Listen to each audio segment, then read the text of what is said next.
for those looking to excel their careers in the music and business.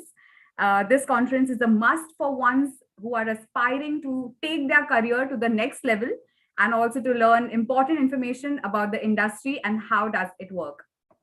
Well, you will get to witness artists from all locations and walks of life who will come together and enlighten the audience with their expertise. There'll also be talks about music publishing, impact of technology in music. There'll be master classes on how to market your brand as a musician in the industry. There'll also be master classes on songwriting and much more. Well, it's a no surprise that this event will also be attended by some of the main gatekeepers in the music business, looking for the next big thing to take to the next level. Well, without further ado, let's kickstart with our day's agenda. First, we have a welcome note by Anil Vanwari, who's the founder, CEO, and editor-in-chief of IndianTelevision.com. Over to you, sir. And also radioandmusic.com, Namrata. Yes, radioandmusic.com too. Yes, one of my passions, but very good afternoon to all the listeners, the viewers and panelists and folks from the music industry who are attending and those who are also not attending because of the fact that I'm opening the entire fest that we are having. But thank you for not attending. Thank you for attending. And thank you for coming later in the day also. So, why did we put together the Music Fest? Independent music for a long time has really been back in, I remember the times of when you had the Northeast bands performing, you had bands from West Bengal, you had bands from up north, we were performing, but they were not the mainstream. Bollywood has always captured the mainstream. And there has been the stranglehold of the major labels, the majors who've been absolutely, and of course, the major labels we are talking about, I don't want to name them for danger of being assassinated by them. But yeah, the major labels have been holding a stranglehold and promoting the artists they want. But thanks to the world of Spotify, YouTube, and many other platforms, digital platforms that have come on, there's been so much opportunity provided for independent artists all over India and all over the world. It was great going for a while until the pandemic came, and suddenly, there were lots of people performing in hotels. There were people performing in before smaller audiences. There were closed groups, and opportunities were coming on television as well to a certain extent. But then pandemic came, and the entire independent music space had to evolve, and they had to go virtual. The monetization opportunity on virtual are limited, quite limited in terms of the kind of audiences you can draw or for a live on virtual, especially using Zoom and other such vehicles. So thankfully, they sustain themselves in some way or the other. What do? They do jingles. Sometimes they do background music for TV shows or for OTT shows, or they do background music, or they go and just perform at hotels. A lot of the independent musicians, to keep themselves going. The passion and the love for the art is what keeps them going. Now with the pandemic slowly retreating, live is coming back, and I really hope for the music space and the independent music space, live does come back in full glory. And we have all sorts of artists performing, whether it's a classical musician, Hindustani classical, or whether it's a jazz musician, or whether it's a pop artist who's creating his own music, or whether it's hip hop, whatever genre is there. And this entire audiences start flocking back to watching them perform live. And that's all my wishes. And through this Independent Music Fest, we hope to bring together the entire ecosystem, which is of independent musicians, whether it's smaller labels who want to help them, whether it's brands which want to work with them, or whether it's whether it's the musicians and artists who want to work with each other. So for me, the excitement is bringing this ecosystem together and helping them work closely with each other and possibly building a great future for each other.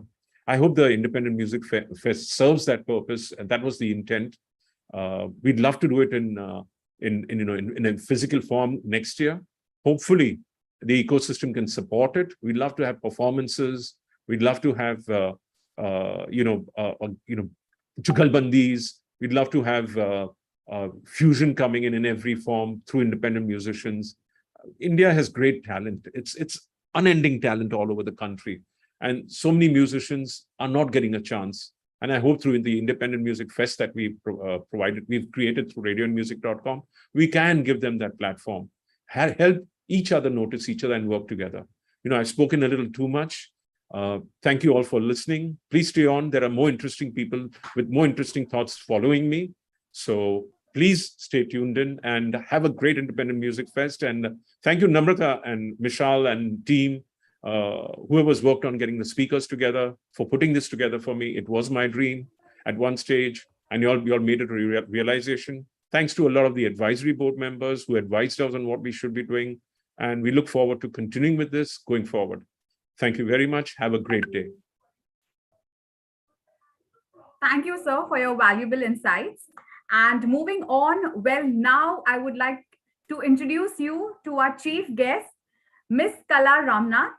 Well, she's called a singing violin, and she stands among the world's finest, most inspirational instrumentalists. Her playing has been featured on the Grammy-nominated Miles from India project, and compositions of her favorite appeared on the Grammy-winning album. Well, she's also a UK-based Songlines magazine. She was being called, singing violin, and as one of the world's 50 most best instrumentalists, and selected album Kala as one of its best 50 songs. So over to you, Miss Kala Ramnath. I'm Kala Ramnath, an Indian classical violinist. At the very outset, I wish to thank all at radioandmusic.com for giving me this opportunity as the chief guest to the Indian Music Fest. I'm here to give a glimpse about my journey, try and inspire the aspiring youngsters wishing to take up music who have gathered here to watch Indian Music Fest 2022. It's nice to see such an initiative where musicians and industry leaders have gathered to share their knowledge. As far as I'm concerned, I come from a family steeped in music for generations. In fact, I'm the 7th generation in my family to take up learning music, and learning music was a no-brainer. What is very important was my decision to take it up as a career. First, for all the aspiring youngsters, I would like to start by saying that learn music because you love the art. Do not look at what it is going to give you first. Like you perform, how many performances you will get, and when you will start performing, how much you learn. That should not be the goal when you start to learn this art. So you have to completely surrender yourself, and that's when music comes to you. So music by itself is very demanding, and I would say it's as demanding or even more demanding than becoming an engineer, doctor, lawyer, or any other profession. It takes about 15 to 20 years to be technically proficient in the subject, and then years of concert experience to get to the next level.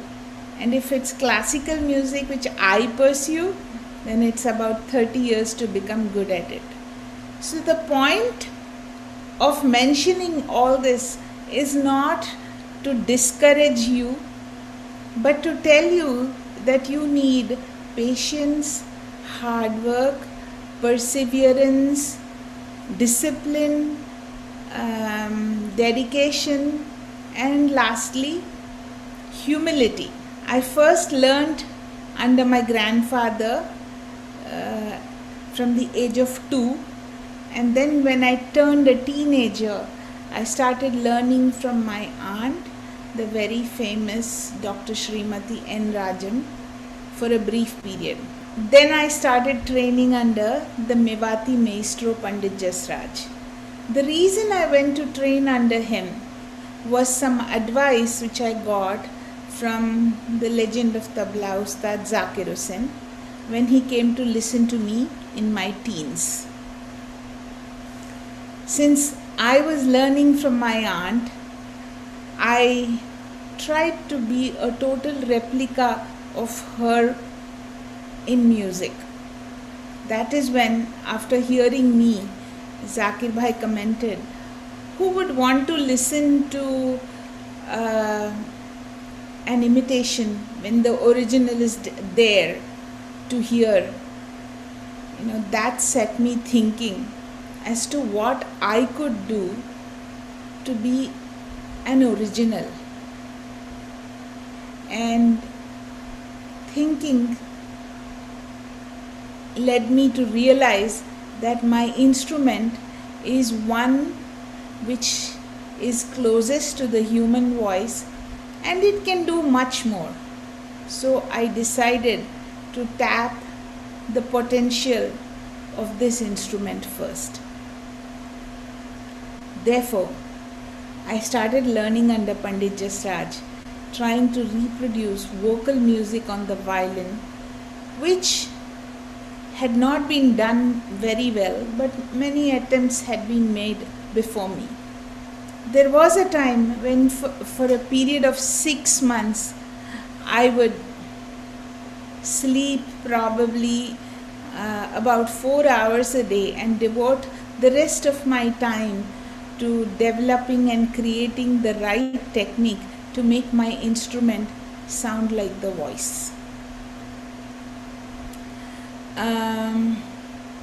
The reason for mentioning this incident is to let you all know how important it is to be an original in whatever you do. Zakir Bhai also taught me to think out of the box. If he hadn't said that statement, made that statement, I probably wouldn't have thought as to what I could do to be unique in what I do. Not only that, he taught me to be a thinking musician. Another important point is, to be a thinking musician, you have to master the idiom well, which I learned from my guru. This is what helps you to become a thinking musician. And there will be never a time when you will feel like, oh, I'm saturated with no ideas, it's all dried up in my mind. That will never happen if you have mastered the idiom well. This is the reason that I've been able to make music with musicians from varied genres like Western classical orchestras, jazz musicians, flamenco musicians, African music, and even rock music. In fact, my first introduction to collaborations with other genres was with Ray Manzarek from The Doors in 1995. 1996.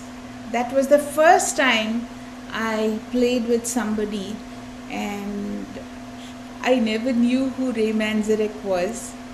And so, because I used to practice with him, I would go to his house, and when the concert happened, I was like, I was at the auditorium, and then he had this entourage following him, and that's when I realized, oh my God, he's so big.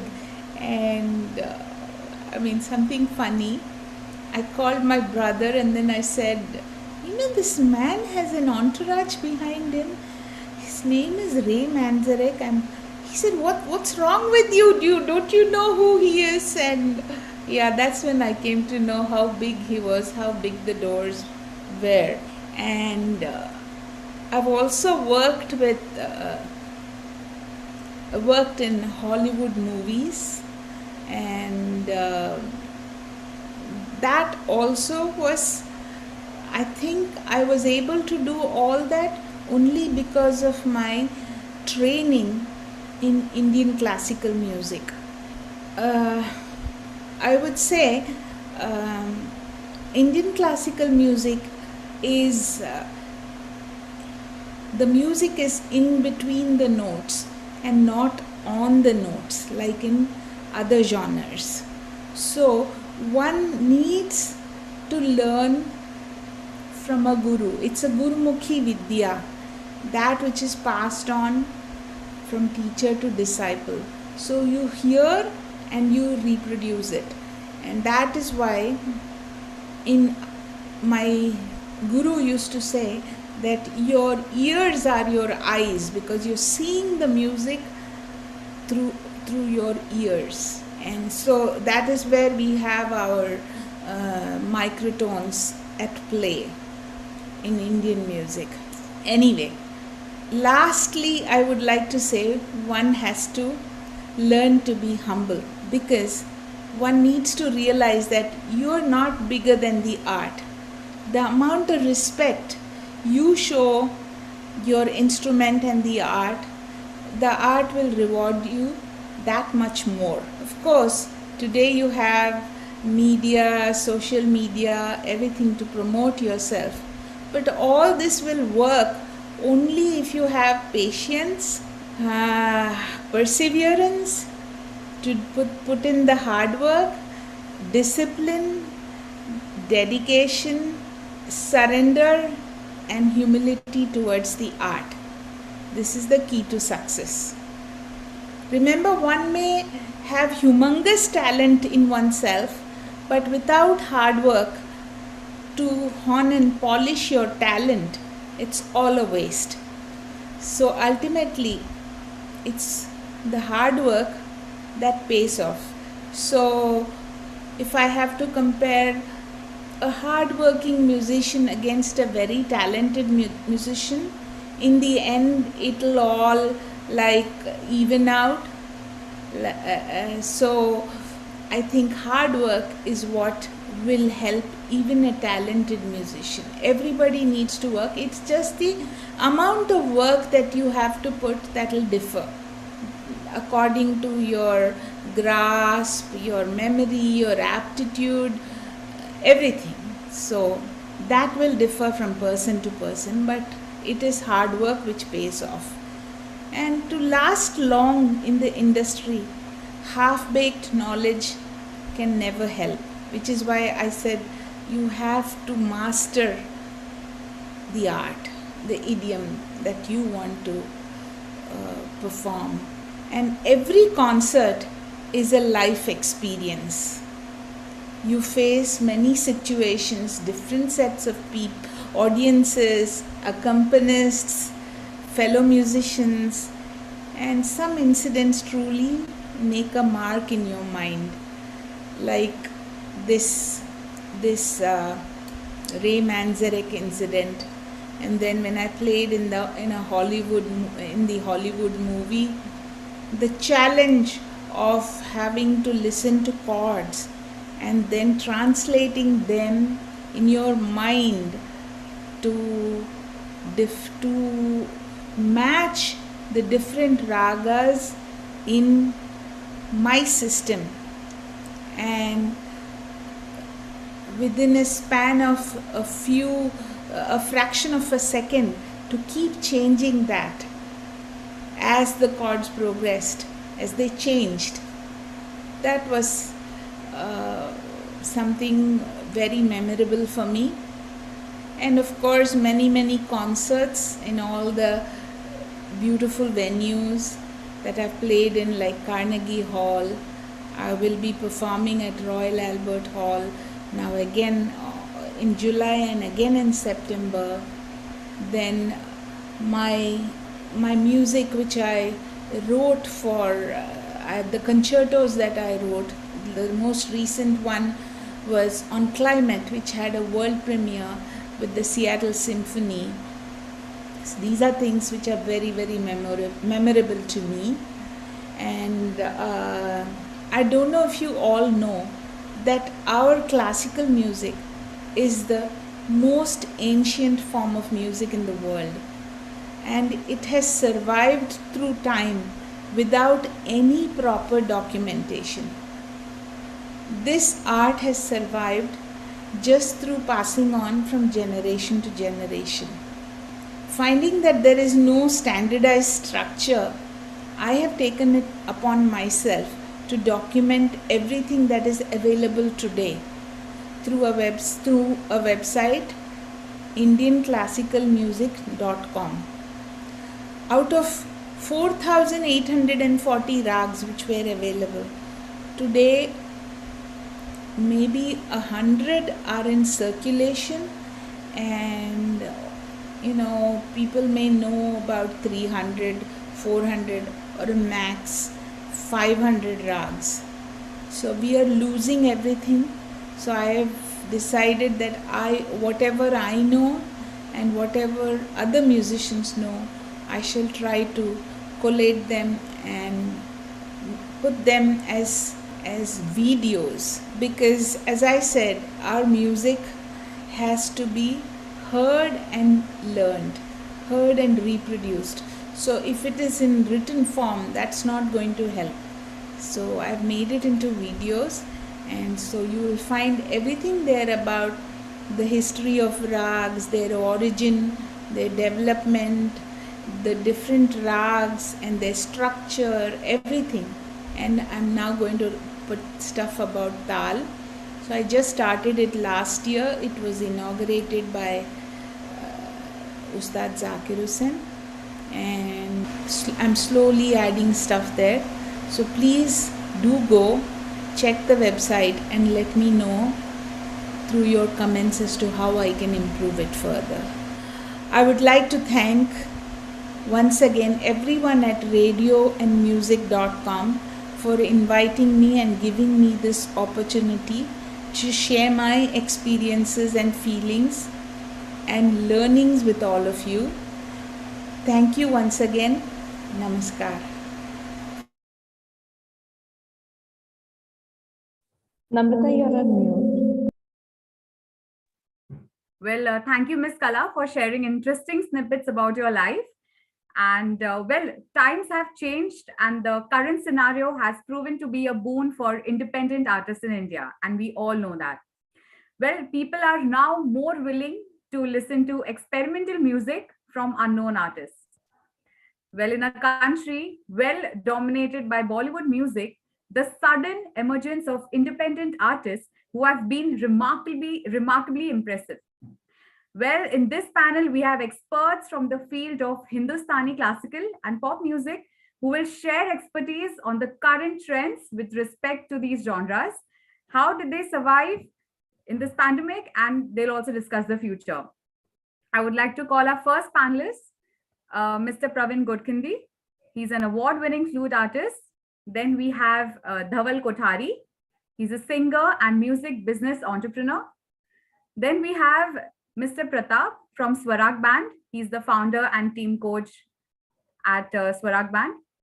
To moderate this wonderful session, we have Mr. Ashish Rego. He's a music composer and sound designer. Over to you, Mr. Ashish. Please take it ahead. Thank you so much, Namrata. And that was really an inspiring introduction from Kalaji. Thank you so much, Kalaji. And we have an illustrious panel today with us. Just to give you a brief introduction about each of them so that we can do justice. Our first panelist today is Praveen God Gandhi, a child prodigy and award-winning flute artist who comes from a rich heritage of 3 generations of music. He studied music under renowned gurus Pandit Venkatesh God Gandhi and Vidwan Anur Anant Krishna Sharma. Bachelor of Engineering in Electrical and Electronic Engineering with distinction, he is the first Indian to represent Basuri at the World Flute Festival in Argentina. He has performed with eminent musicians such as Ustad Zakir Hussain and Pandit Balmurli Krishna, and a national award winner for films Beru and Vimukti, and is also the brand ambassador for AKG microphones. Welcome, Praveen. Glad to have you here today. Thank you, Ashish ji. Our next panelist is Daval Kotari, singer and music business entrepreneur. A young entrepreneur and singer from Indore who started his own music foundation to uplift Indian music, research and development in music, free music workshops and concerts of young talent and music learners in India. As a singer and musician, he's currently signed as an official artist by Berkeley's official record label in association with United Masters and has his music on more than 100 streaming platforms across the world. He's currently working on projects collaborating on various forms of music and bringing it to music lovers through his YouTube channel, which has more than 4 million viewership base. Currently doing his masters and is running his successful operational project of the Indo Flamenco Fusion Concert Series in Spain and other parts of Europe. Welcome, Daval. Great to have you here. Thank you, sir. Next panelist is Pratap from the band Swarag. Pratap Singh is the founder and team coach for Swarag Band. And it's been a long journey from being a designer, developer, travel magazine, event organizer, and many more. And his first love is music and he's passionate about it. He's put lots of energy into developing and building Swarag. His single interest is to revive traditional Indian music and create fusion with Western beats. And as folk music was disappearing from the culture, so to regain the taste of folk music, he got Swarag to take a foot forward. Welcome, Pratap. Just to give you a bit background of myself, I've been in music for the last 40 years. And I started off by playing in Western classical orchestras as a violinist. I then went on to form the band Vedic Chant, which was a folk fusion band. And we performed a lot of Vedic mantras along with rock music. And that was way back, I think over 25 years back. And that time, the industry was not as open as it is today. So we were a bit of mavericks then. But it was great fun. And then I realized that need to keep the home fires burning because, as you know, the very important aspect, which is money. And as Anil also said earlier, there are very few options. At least 25 years back, there were very few options. So at that point in time, I got into composition of music for television serials. There was a budding industry at that point in time. Now it's a booming industry. So lucky to get on the bus at the time when the bus was just starting. And I've got probably one of the largest libraries of music in India and probably the world. I've done over 22,000 episodes of TV music and over 130 TV shows. Some of the longest running shows on Hindi television like Balikavati. So great to be here today. And just a brief insight about independent music. Like there was a time in the past when it's been only Bollywood actually. And in India especially, there is a trend to regard everything that is not Bollywood as independent music. Because Bollywood used to be such a big tree that everything in the shade used to get really dwarfed. But I have some figures here which are of 2021. And this is the leading genres of music which are streamed in India, in which contemporary Bollywood is 19%. Yeah, coming of age Bollywood is 13%. Together, that makes around 32% of music streamed in India as Bollywood. The rest is regional music, and there's a very significant part which is here, others, which is 17%. So what I'm gauging is that 17% is independent music. So from being practically nowhere to where it is today, independent music is gaining grounds rapidly. So what I'd like to ask you all first, what do you feel qualifies as independent music and how has your journey been in independent music so far? What are the challenges that you faced and how did you overcome those challenges? Praveen, what would you like to say on that? Yeah, my journey has been a mix of tradition as well as contemporary music. So I have worked just like I've been doing a lot of jingles for television, and I've done background scores for movies. I've co-produced a couple of art movies. So my focus has always been to reach out to the people through my music. because I've been trained in Hindustani classical music, I use that knowledge to package my music so that even the ragas, are they reach out to the masses. And the fusion band Krishna that I had started in 1998, even today we perform a lot all over India and abroad. And the USP of that fusion band is classical raga. So all my compositions are based completely and truly to Indian classical ragas.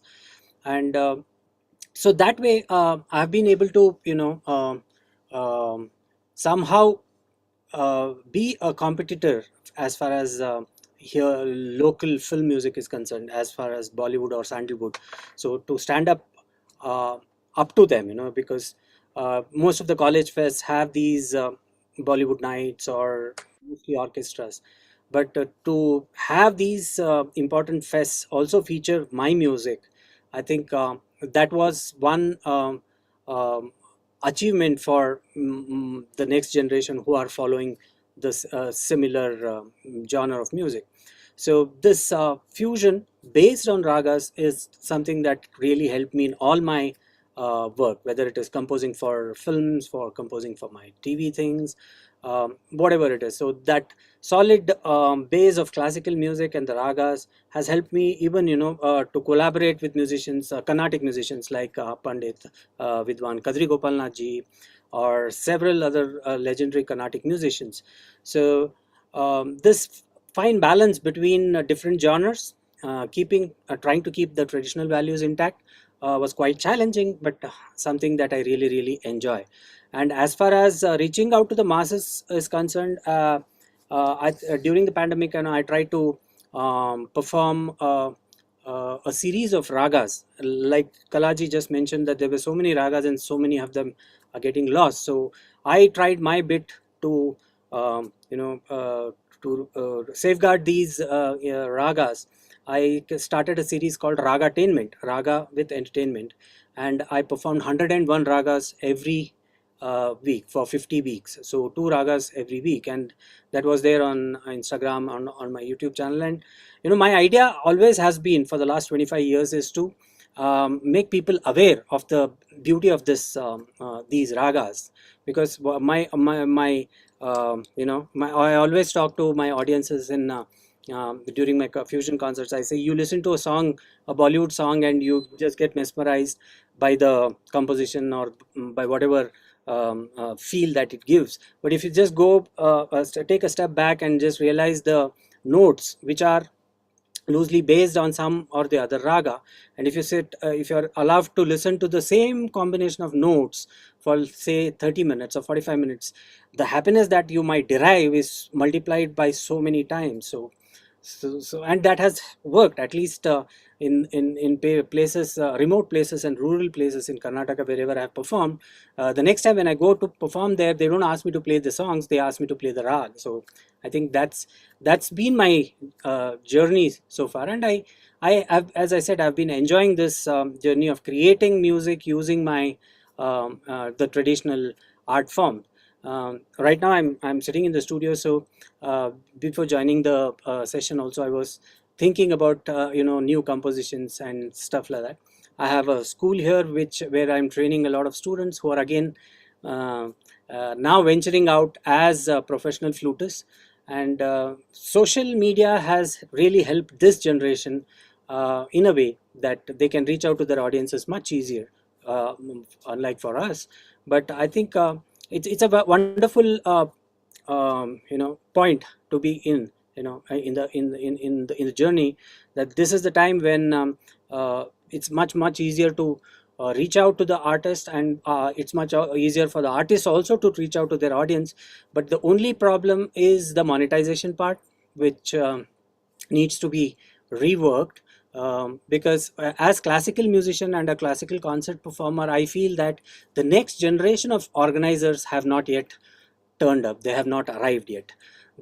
we are still looking at people who are in their 60s and 70s who had started their organization way back, and now they are struggling to manage these concerts in a big professional way. So we are looking as a musician, I'm really looking forward to these youngsters who can come together and show some aptitude and show some interest in promoting this classical traditional forms, because all other forms do get their due quite easily, not as it's quite difficult for a classical musician. That's what I have to say. Great. Thank you. Thank you, Praveen. Daval, would you like to enlighten us with some of your insights? So independent music, in a way, how it correlates with Bollywood, right, and the overall industry. Yes. That was your question. Yes, and your journey actually as an independent musician. Okay. What were some of the challenges you faced as an independent musician? I'll just brief you about my journey. I come from a business family where there's no relation with any sort of music, and there I started taking training in Indian classical music from Pandit Jasrajji's family, Mewati Gharana. I took training in Indian classical vocals and all, and then I realized that I still have that business knack in me, and I wanted to do something which is into music business, and I realized that music is everywhere, like especially Indian music, which is without a proper like they don't have theory as you compare it with West. So it's proper Sina Basina Talim Guru Shishya Parampara. So I thought like there is a big platform for music education. I formed a non-profit organization when I was 18 years old, and I thought like via that organization I can also learn something. I can bring artists there, and young musicians for like me, they can attend that workshop for the free. We can do tie up with sponsors and all that. And I used to do all these things when I was in my college days. And then I realized that to pursue my career in music also. So I was performing, and then I got an opportunity in Berkeley College of Music in Valencia, Spain. I got a scholarship also, and I did my master's in music business. There I got an opportunity to work with like, because if you learn from a big institution, you get to meet people, experienced people. And there I worked in projects with Yuvit, she's publicist of Beyonce, and Scooter Brown, and the many Patrice Russian and all these artists. They used to come, used to give guest lectures, and I realized that I don't want to stay in this bubble. I want to do something which is my own music, which is about my roots. And that's a very big thing that I realized, that independent music for me is to connect with my roots, which is basically coming from that Gujarati background, Gujarati music background. I used to listen Gujarati folk song from my dadi, nani. So I started working on those folk music as well as the classical compositions, and I did a collaboration with local flamenco artists there in Spain. So I made that as a project, and I invented this Indo flamenco fusion concert, which happened in Valencia and other parts in Spain. And after lockdown, I've been not able to go back to Spain, but now everything is opened up, so I'll continue that again. But that was the journey in Europe. And then when I came back to Bombay, I joined Spotify. So Spotify recently launched in India at that time, and I was initially the part of the artist and label partnerships team. I was heading indie music in Spotify. I was in touch with more than 4,000 indie musicians in India. So that was a different experience for me in educating artists to how to promote their music, what they should do with Spotify as well as other streaming platforms, and like very small thing as an independent artist, what is important in terms of looking your data and everything. And then I realized that because of COVID, musicians got a lot of time, especially in understanding that streaming is a big part in their career. Of course, like how Praveen ji was telling that in the lockdown, he like realized that monetization is a big problem. So many musicians, especially classical musicians, also realized that independent music is growing. Firstly, in the COVID time, because Bollywood was not releasing that much of content, and they started looking up to streaming. What are the numbers? What are the count? What are the revenue coming out of from the streaming? And I think from that time, from that COVID time, independent music has grown in a big way because of the awareness that artist has got, like after, like they took out time in checking the music and data. So but anyways, Bollywood is big, and musicians are hired guns in Bollywood. They are being paid for the work they do, especially related to rights and copyrights. There is always an issue until and unless artist is not clear from the from his end, because I now like your use of the word hired guns. It's a very interesting interpretation. yeah, they are sort of hired guns, like they are being paid off whatever work they do. And I think it's there's so many stories about this. I think you are such an experienced like musician in this field. You must be knowing so many kisses and kahanis. But I think, like, as an independent artist, like I feel like the artists who are of my age in 24, 25, or younger than me also, they are so much aware about what they are doing. They are so much aware that they should, even though IPRS website is very slow, they go there and they register themselves, because that is very important for them. They know performing rights, they know licensing, they know publishing, they're well aware about music education. So now independent music is also growing in terms of education wise. Artists are more aware of what they're doing, and they know what Bollywood is doing. So I feel opportunities are there in both the things. Bollywood is also giving opportunities. Independent music is also giving a lot of opportunities. As an artist, I should be aware of what I'm doing. That's what I believe. Great. Thank you so much, Daval, for very extensive views on the subject. We'll come back to you on some of those again. And now we come to Pratap. Pratap, you've been a kind of flag bearer for folk fusion music. What would you like to say on this?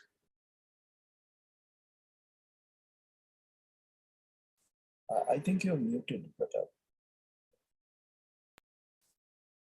Exactly. When I started with my career in IT, actually, my as such background is from IT. और जब मैंने वहाँ से start किया था, मुझे नहीं पता था कि मैं म्यूजिक साइड में कब डाइवर्ट हो जाऊँगा. But as such live shows देखते देखते जब मेरे फ्रेंड सर्कल्स में हमारी टीम के कुछ पर्सन्स आए, और जब मुझे आइडिया लगा कि फैमिली बैकग्राउंड अगर म्यूज़िक है, उनका आईटी से कोई कनेक्शन नहीं है, उनको ये नहीं पता है कि उनको म्यूज़िक को कैसे प्रमोट करना है. ये जो इंडिविजुअली को प्रमोट कर रहे हैं और वो उस लेवल तक नहीं है जहाँ तक उनको वर्क करना चाहिए. एक्चुअली उनको जितनी नॉलेज है वो उससे फार बेटर और कर सकते हैं. इवन जो नेटवर्किंग होनी चाहिए वो नहीं है. इंडियन क्लासिकल म्यूज़िक जो हमारी टीम परफॉर्म कर रही थी किसी टाइम के ऊपर, वो एक ऑडिटोरियम के अंदर ही स्टार्ट होता और वहीं पे डी एंड होके रह जाता. सो ऑडिटोरियम के अंदर ऑडियंस को बुलाना वो भी एक बहुत बड़ा टास्क होता था. इवन आपकी कुछ अप्रोच अच्छी है तो आप उस ऑडिटोरियम तक भी पहुंच सकते हो, अदरवाइज वो आर्टिस्ट वहां तक भी नहीं आ सकता था, वेदर उनकी कितनी अच्छी नॉलेज हो. आज हम सच हम जयपुर से बिलोंग करते हैं. जयपुर में बहुत अच्छे आर्टिस्ट हैं, बहुत अच्छे आर्टिस्ट बॉलीवुड इंडस्ट्री को मिले भी हैं जयपुर से. बट देखा जाए तो उनकी जो नॉलेज है वो आज की डेट में भी एक फिक्स पैटर्न पे लिमिट हो चुकी है. मैंने देखा जो जनरेशन पास ऑन हो रहा है वो भी एक लिमिटेड दायरे में ही हो रहा है. उनके फोर फादर्स को जो नॉलेज थी, उनको 4 पॉइंट्स आते थे तो बच्चों तक 3 पहुंचा और उनके बच्चों तक 2 ही पहुंचा. और बच्चे जो आज की डेट में परफॉर्म कर रहे हैं वो देख रहे हैं मार्केट में एक ही चल रहा है, तो उनको 4 सीखने की ज़रूरत ही नहीं. वो सिर्फ उस एक से ही अपना शोज़ करके आते हैं प्रैक्टिकल लाइफ में कि हाँ दे आर अर्निंग गुड, और उनके पास इनफ शोज़ आ गए, उनको पता है कि मार्केट में क्या रनिंग में है, बस वो टास्क करना है और अपना अर्निंग करना है. दैट्स इट, मैटर खत्म. सर ने प्रवीण जी से का जो मैंने सुना, उन्होंने 100 राग्स के ऊपर वर्क किया और डेली उन्होंने ये कॉन्सेप्ट देखा. ये बहुत ही अच्छा टास्क था कि इसी वे में अगर इंडियन क्लासिकल आर्टिस्ट अपना कुछ पार्ट लिखकर आए और मार्केट में इंट्रोड्यूस कराएं. ऐसा नहीं है कि राग किसी को समझ में आते हैं या नहीं आते हैं या कुछ बोर हो जाते हैं. मैंने जब स्टार्ट किया था तो यही चैलेंज पार्ट आया था कि आप इंडियन क्लासिकल वर्क करना तो चाहते हैं, बट उनको सुनना कौन चाहता है, और सुनने के लिए आपको वही उस्ताद चाहिए जो उसको समझते हो. अदरवाइज वो सेंसलेस है कि आपने क्या परफॉर्म किया और क्या सुनाया और क्या नहीं चला, कोई नहीं जानता उस चीज़ को. यहाँ पे पॉइंट हमारी लाइफ में यह है कि अगर हम जो परफॉर्म करना चाहें या तो टोटली बॉलीवुड परफॉर्म कर लें या इंडियन क्लासिकल परफॉर्म कर लें. अब उस दोनों के बीच में एक ब्रिज बनाने का फॉर्मेट जो आज की डेट में है वो फ्यूज़न ही है. इंडियन क्लासिकल इंस्ट्रूमेंट सितार हुआ, उसको सैक्सोफोन के साथ हमारी टीम जो मर्ज करती है, हमने बॉलीवुड सॉन्ग्स को कैसे फ्यूजन पैटर्न में हमारे वे में यूज़ किया है, हमने इंडियन राजस्थानी फोक उसको किस वे में यूज़ किया है, उसको ट्रेडिशन कैसे चेंज होना चाहिए, वो हमने बहुत कोशिश की इस चीज़ के ऊपर। हमने मार्केट में देखा कि लोगों को चाहे फोक कितना ही अच्छा हो, लेकिन वो बस कुछ सिस्टमेटिक वे में हो, वो ही ऑडियंस को, मास ऑडियंस को पसंद आता है। हर एक सॉन्ग का, हर एक जॉनर का, हर एक फॉर्मेट का एक लिमिटेड ऑडियंस क्राइटेरिया है। आर्टिस्ट उससे अर्न कर सकता है या नहीं कर सकता है, ये बहुत बड़ा मैटर आ जाता है। तो हमने हमारी टीम के साथ जो एक्सपेरिमेंटल मोड में जो वर्क स्टार्ट किया था, नो डाउट आज थोड़ा सा टाइम लगा हमको, लेकिन हमारा टास्क ऑडियंस को पसंद आया।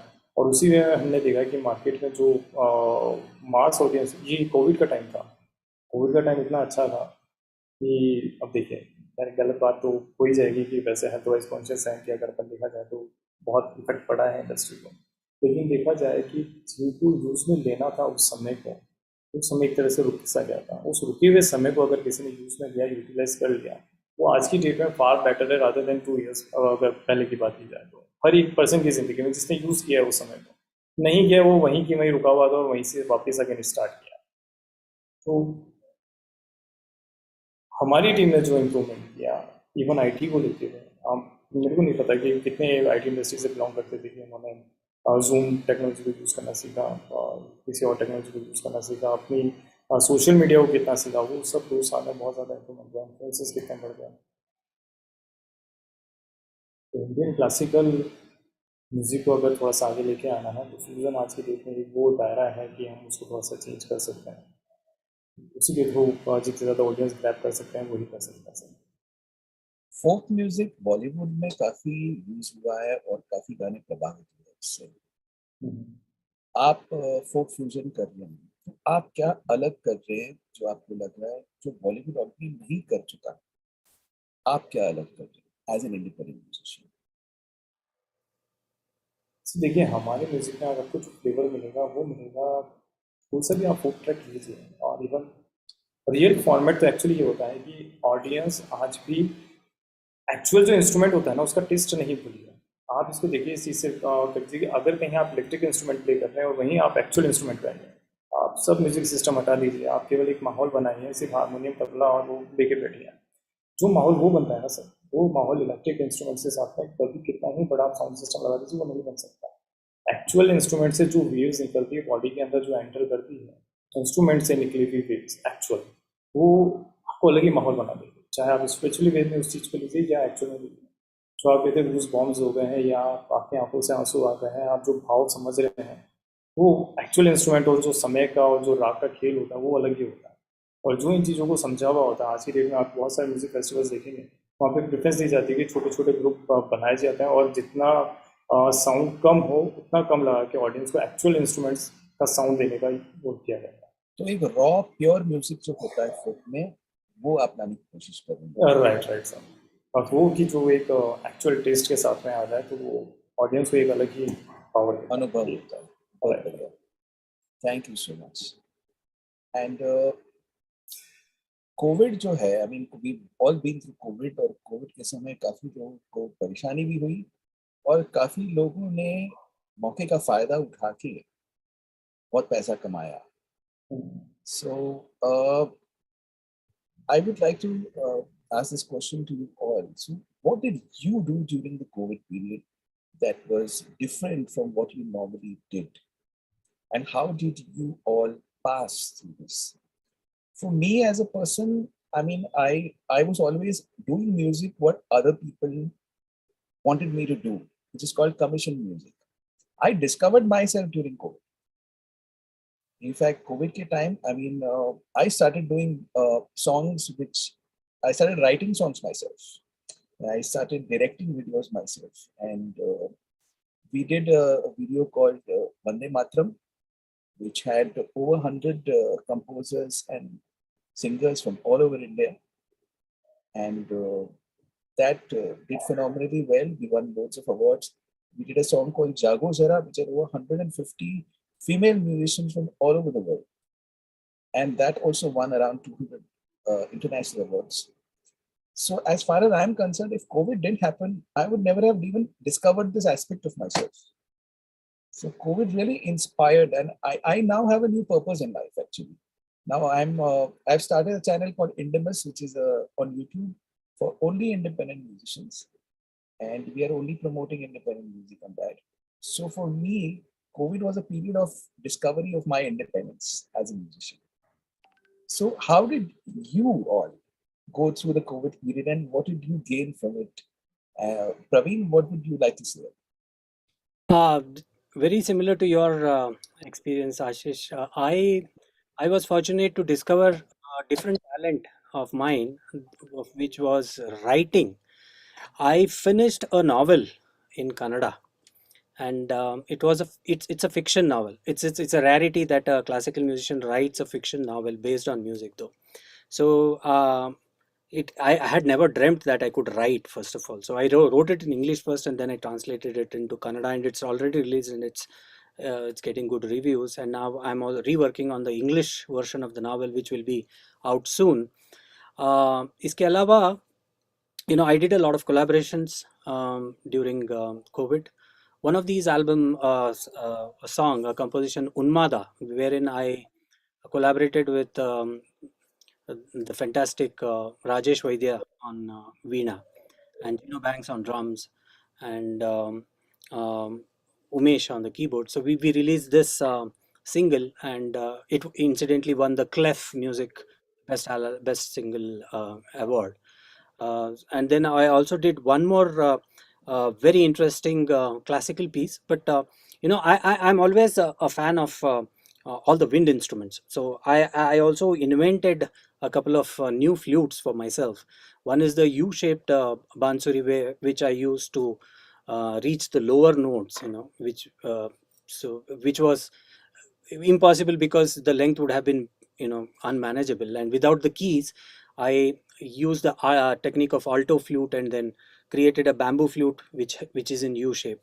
So that was one creation that I did, and did a single out of it. And then I collaborated with the star tabla player Ojas Adhia, and I came out with a composition which is in Khand Rupak Tal. Tish Rupak is something that everybody is nowadays aware of because of the composition that Pandit Ravi Shankar ji had done, and Ustad Shahid Parvez ji regularly performs on it. And I also keep performing Tish Rupak. But then I went ahead and then created this Khanda Rupak, uh, which was also well appreciated. And then another invention that I did was illuminated flute, a LED flute, and which the interesting part was it was amplified. So I inserted a mic into the flute, and so just like electric sitar, electric violin, this is an electric flute. So it's well amplified, and you don't need an external mic, and plus it glows. And the next project now I'm thinking of is, these are all things that happened because of the time that I had during that time. I could think of so many things. And then what I said earlier, the ragatainment, the 101 ragas, many maestros like Tarun Bhattacharya, Pandit Tejendra Narayan Mujumdar, Ustad Tawfiq Qureshi, they were all they came online to appreciate the work that I had done, because 100 ragas, even if you ask someone to list offhand, it's very difficult. So there's so many rag prakars, Kannada prakars, Malhar prakars, and Sarang prakars, which are rarely sung. And because the most of the classical concerts happen only in the evening, you rarely get to listen or perform these morning and afternoon melodies. Uh, so that's how I really enjoyed the time. Of course, only in the second wave, when I was down with COVID for a couple of weeks. Otherwise, I really spent my time thinking about music, and thinking about newer ways to reach out to my audience. And that novel, also being on music and this Prahar system, was another way of extending my thought process, and also to reach out to the general audience per se. So all these collaborations, all these inventions might would not have been possible if it was not for the COVID. So Even in my preface of my book, I've said that it's ironic that I have to thank COVID, that I could sit and write in a place which um, you know. I take this opportunity to, I request all of you to watch out for this new novel that I'm releasing, The Singing Clock, which is a fiction but based on ragas. Absolutely. And many congratulations. And it's truly inspirational what you've done in the period of COVID. I mean, inventing new instruments and writing a book, becoming an accredited author. Amazing. Many congratulations to you. Thank you so much. Thank you. Yeah. And Daval, we come to you. How has your COVID period been? And what did you discover about yourself? And how did you gain from this period? First of all, I'm really inspired by Praveen ji's story, and like, so fortunate that I'm here in this panel with all you guys.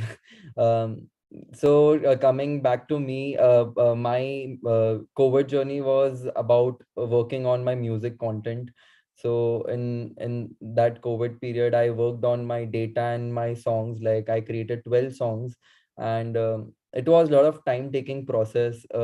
Like, I was discovering my sound. Also, I wanted to connect with my roots, my music that I've been learning since I was kid. So that discovery of sound is a very difficult process, and I know that many musicians struggle to find the right sound. So that was a big process. That was a good time for me to process my music, old music.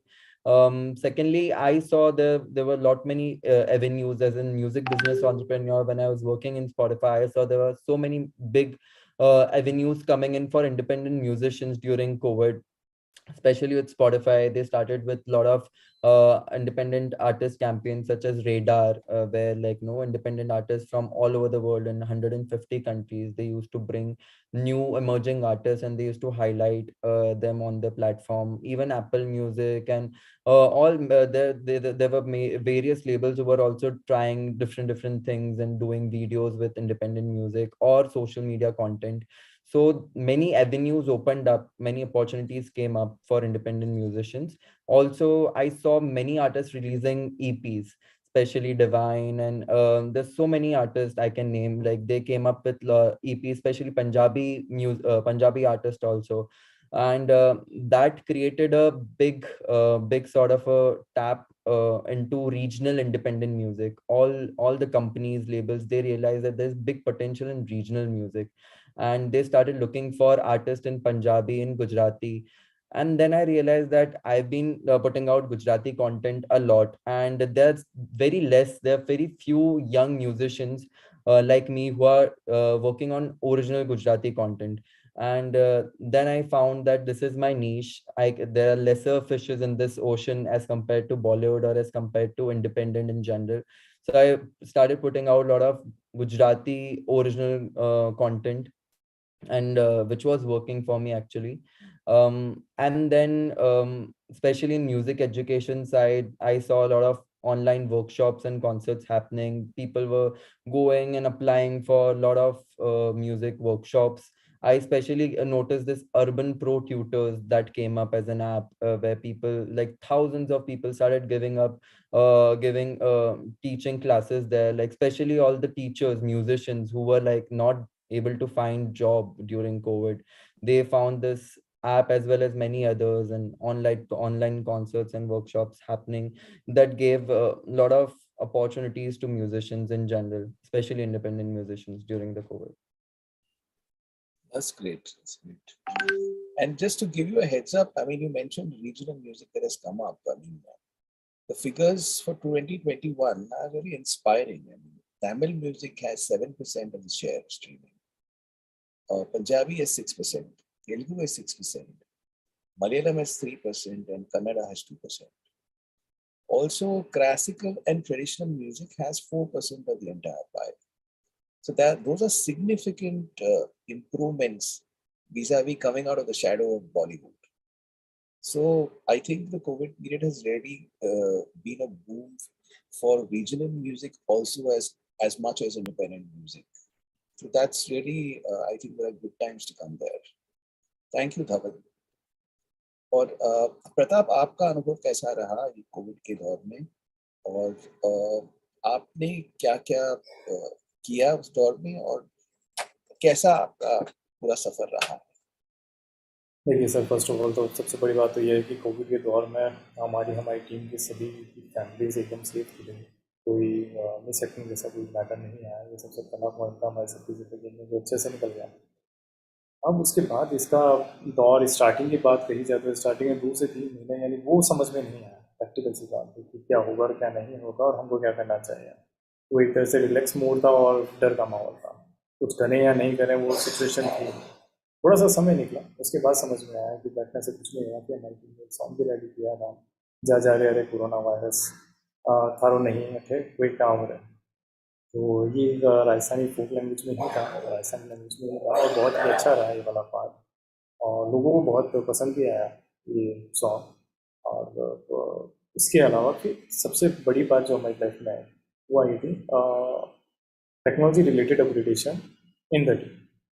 वो सबसे ज़्यादा ज़रूरत थी हमारी team. Instagram पे reel बनाने तक तो खुश थी, बट उससे ज़्यादा उनसे बात की जाए तो वो उन चीज़ों टेक्नोलॉजी अवेयर नहीं थी उन सब चीज़ों से।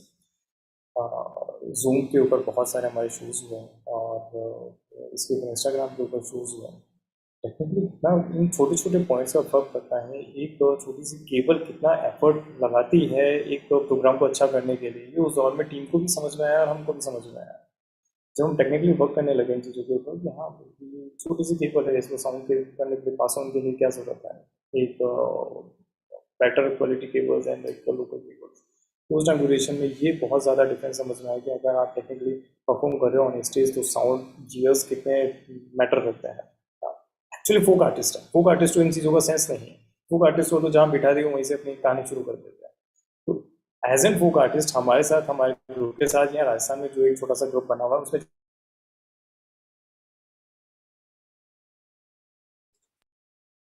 टेक्नोलॉजी वाइज अपग्रेडेशन देना ये हमारा बहुत बड़ा सा है। क्योंकि जिनको भी सपोर्ट चाहिए होता था वो हमको कॉल करते थे कि हाँ बेटी देखिए यार आपने थोड़ा सा अच्छा कर रखा होगा, अगर प्लीज़ थोड़ा सा हेल्प कीजिए। वो जो दौर था टेक्निकली देखा जाए तो बहुत हमारे यहाँ पे राजस्थानी फोक जो आर्टिस्ट हैं बहुत अपग्रेड हुए हैं, जिनको बिल्कुल भी आइडिया नहीं था कि टेक्नोलॉजी वाइज क्या क्या हो सकता है। आज भी देखा जाएगा उनका कोई टेक राइटर नहीं होता, वो सिर्फ जाते हैं परफॉर्म करते हैं, जिन्होंने सामने वालों ने जो दे दिया वो दे दिया और वो कर देते हैं। उनको नहीं पता चलता कि ये अच्छा है या खराब है, बस वो परफॉर्म कर देता है। ये जो टाइम था अच्छा खासा सीखे, बहुत कुछ नॉलेज बढ़ी, हमारी टीम की नॉलेज बढ़ी। मतलब कुछ नए कंपोजिशन जो काम होने चाहिए थे, नए कंपोजिशन पे वर्क किया। फिलहाल वो रिलीज़ नहीं हुए हैं, वो सब रिलीज़ होने के वीडियो शूट सभी कंप्लीट हुए हैं क्योंकि जैसे कोविड क्लोज हुआ ना, यहाँ से मार्केट बहुत अच्छा ओपन हुआ, लाइव शोज़ बहुत मिले continuously back to back live shows करने के बाद अब वापस से थोड़ा सा टाइम मिला, वीडियो शूज़ स्टार्ट हुए हमारे। अब वो जैसे ही रिलीज़ होंगे उसके बाद थोड़ा सा आइडिया लगेगा। अराउंड 10 to 12 सॉन्ग्स हैं जो हम ऑरिजिनली रिलीज़ करने वाले हैं। वो भी मल्टीपल लैंग्वेजेस के हैं, जो कुछ पंजाबी है उसके अंदर, पंजाबी फोक बिलोंग करते हुए हैं, राजस्थानी फोक से भी हैं, हमने तमिल सॉन्ग्स लिए हैं, तेलुगु सॉन्ग्स भी लिए हैं। यानी हमने ही एक ही सॉन्ग से मल्टीपल वर्जन्स रेडी किए हैं। तो उन्हीं के ऊपर वीडियोज़ भी शूट्स कराए हैं। तो अब अपकमिंग आने वाले टाइम के अंदर ये सारे पार्ट भी रिलीज होंगे। कोविड का टाइम हमारा कुछ ऐसे ही निकला, बहुत कुछ अच्छा था, बहुत कुछ अप एंड डाउन था। आपका चैनल मैंने देखा है काफी लोकप्रिय हुआ है, आपके गीत काफी पॉपुलैरिटी हुई है, तो इसका राज क्या है? मतलब कैसे, मतलब आपने कोई अलग तरीका अपनाया कि लोगों को म्यूजिक लेके जाने के लिए इस दौरान? कोई मार्केटिंग की, कोई प्रमोशंस की? कैसे आपने सोशल मीडिया वगैरह का कोई उपयोग किया है? नहीं सर, इसके अंदर कहा जाए कि अभी तक हमने जितना वर्क किया है माउथ पब्लिसिटी बहुत है। मैं आपको वही चीज़ बता रहा था कि हमने हमारे जब स्टार्टिंग में किया, टीम का बहुत ज़्यादा मोटो रहता था कि हमको इलेक्ट्रिक इंस्ट्रूमेंट यूज़ करना चाहिए, लाइक ऑक्टोपैड और कीबोर्ड। ये तो यानी जैसे उनके रग में बसा हुआ है, ये तो उसमें लेना ही लेना है। और मैं सुनता था जब फ्रंट में एज एन ऑडियंस, तो मेरे को कीबोर्ड का जो एक्चुअली जो एक साउंड होता है वो मेरे को अच्छा नहीं लगता था। ये जो यूज़ करती थी टीम, तो नहीं ऑथेंटिक साउंड नहीं आता, तो हमारा बहुत ज़्यादा डिस्प्यूट होता था टीम का। जैसे ही बात आती थी हमारी टीम के अंदर जो यूज़ किया जा रहा है, सुराग आज यूज़ करता है सितार, सैक्सोफोन यूज़ करता है, अकॉस्टिक गिटार यूज़ करता है, अकॉस्टिक ड्रम है, तबला प्लेयर है। अब जैसे ही कीबोर्ड या ऑक्टोपैड का साउंड आता वो एकदम ही साउंड दे देता और वो मेरे को पसंद नहीं आता था। अब ये बहुत बड़ा डिस्प्यूट का मैटर है। एज अ टाइम निकला, मैंने टीम को एक्सप्लेन किया, टीम को जगह जगह मैंने उनको दिखाया कि किस वजह से प्रॉब्लम्स आती है, किस वजह से नहीं आती। एक टाइम आया, टीम ने एग्री किया, हम ये इंस्ट्रूमेंट्स यूज़ नहीं करेंगे, हम प्योर अकॉस्टिक करेंगे। आज की डेट में अगर कोई सितार का पीस सुनता है किसी सॉन्ग के बीच में, उसको बहुत अच्छा लगता है।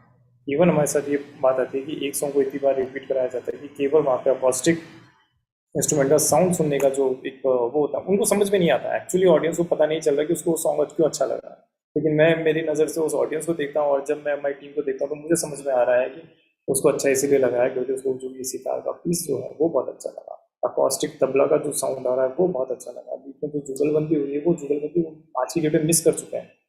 जहाँ भी इलेक्ट्रिक बैंड्स आ रहे हैं जो कह जा रहे हैं, कह सकते हैं कि डीजे बेस बैंड आ रहे हैं या बहुत सारे ट्रैक के ऊपर वर्क कर रहे हैं, वहाँ तो सब कट टू कट होता है। ना किसी की फरमाइश पूरी होती है, ना ही किसी की इच्छा पूरी होती है। मेरी जो प्लेलिस्ट है, चाहे ऑडियंस कैसी हो, उनको समझ में आए या नहीं आए, मैं अपना वर्क करके निकल जाता हूँ।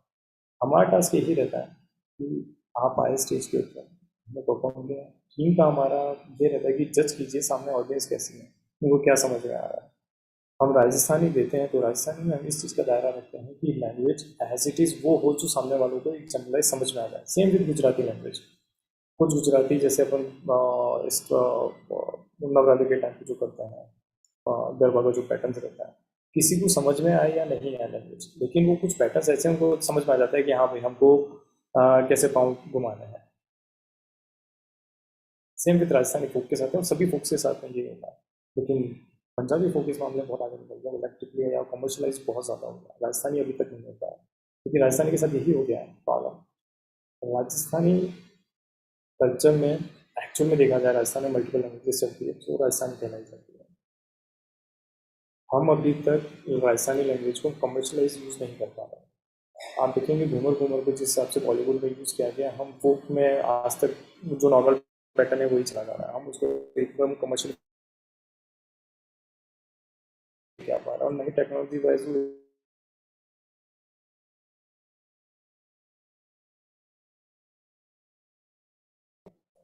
दैट्स वाई आज की डेट में कुछ प्रोडक्शन हाउसेस निकल गए हैं जयपुर के अंदर, राजस्थान के अंदर, जो बहुत अच्छी क्वालिटी के प्रोडक्ट करना शुरू कर दिया। हम भी वही कोशिश कर रहे हैं, उन्हीं के साथ हम भी जुड़े हैं। और कि जो नए राजस्थानी आ रहे हैं, एक्चुअली फोक को बोलना होगा, हम purely folk folk in the sense जो 60 साल पुराने जो सॉन्ग्स है उन्हीं को लिए जाओ, उन्हीं को कवर बनाए जाओ और बस सर्वाइवल के लिए लड़ते जाओ कि नहीं ठीक है कि हमको ये नया करना पड़ेगा, ये नया करना पड़ेगा। लेकिन नया एक्चुअली कुछ नहीं कर रहा है, बस सर्वाइव कर रहे हैं पुराने फोक को कवर बना बना के।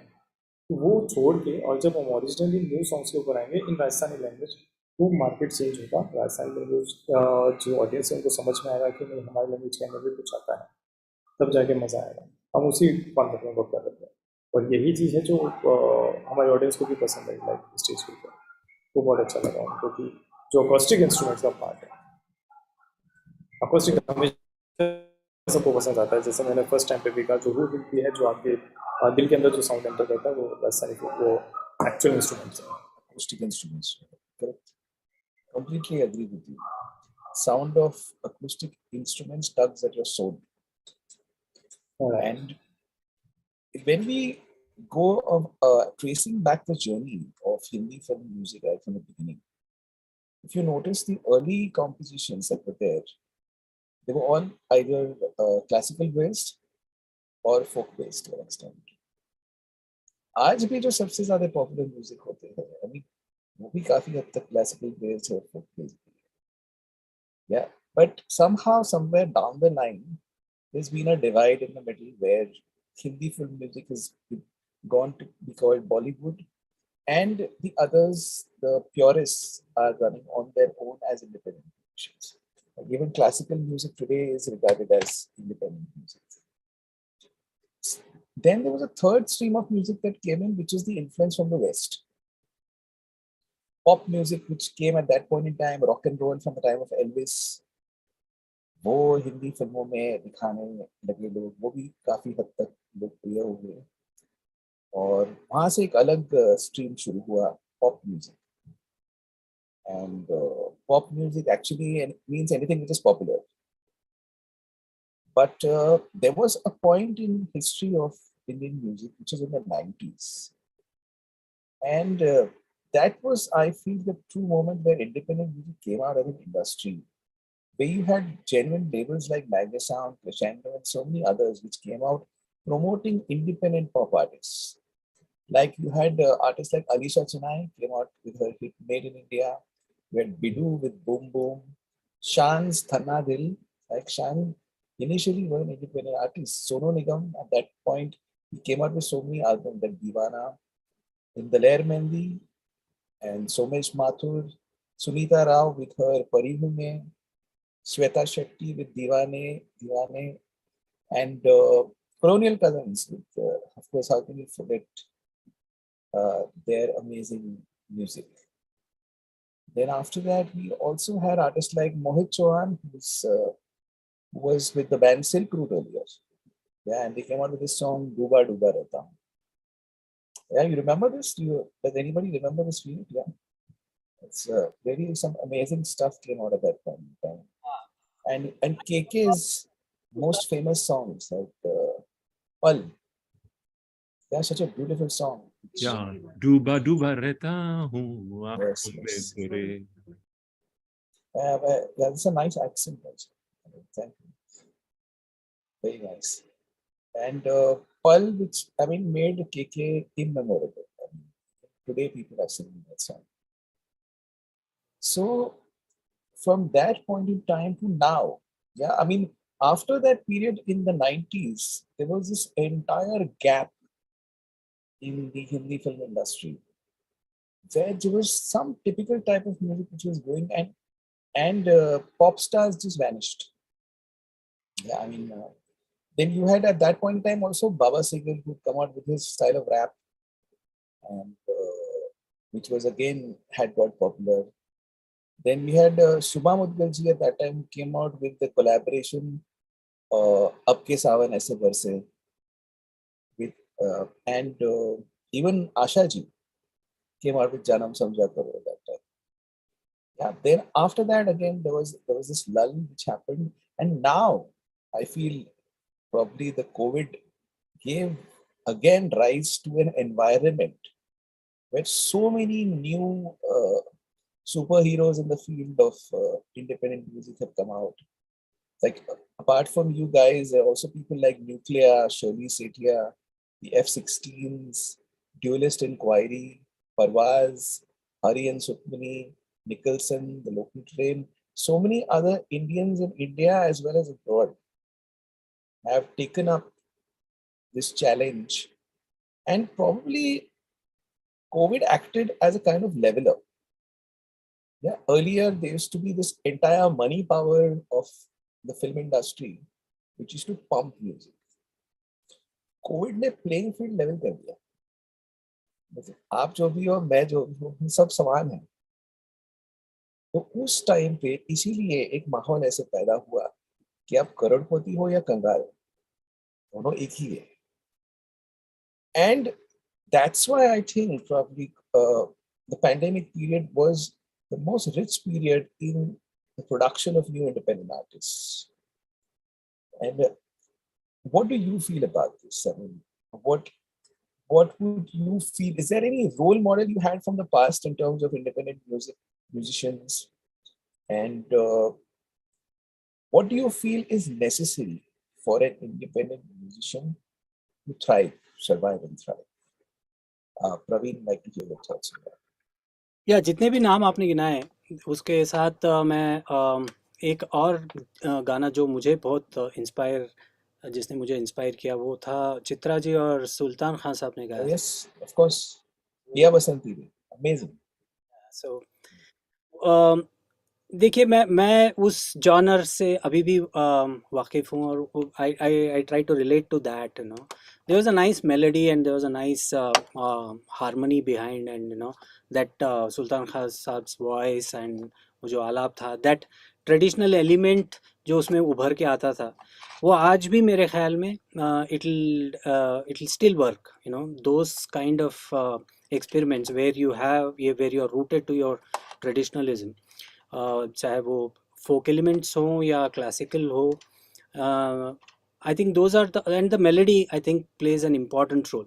What I have realized is कि अभी जो म्यूज़िक बन रही है जो पिछले 10-15 सालों में, this focus somehow has shifted towards sound rather than you know music.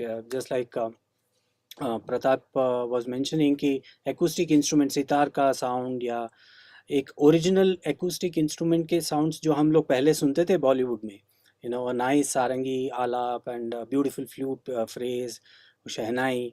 So अभी जो जितने भी so called mass songs हैं उसमें sounds ज़्यादा हैं. They are experimenting with lot of sounds. Even if I record a flute, the engineer and the music director would prefer to you know, squeeze it and add some element to it and make it sound more electronic and some different kind of sound.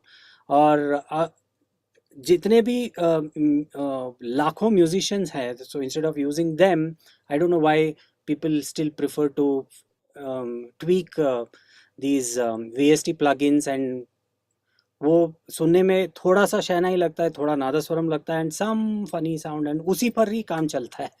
And compromise होता है वो I don't think it is compromise, because the names that are behind these compositions are huge, you know. They don't have to compromise. It's just उनको लगता है कि ये नयापन है, you know, we are trying to give something new. But what actually is happening is you are creating something very artificial, जो थोड़ी देर के लिए अटेंशन आपका ग्रैब कर सकता है, लेकिन it might not stay with the listener for a long time, you know. That's what I feel.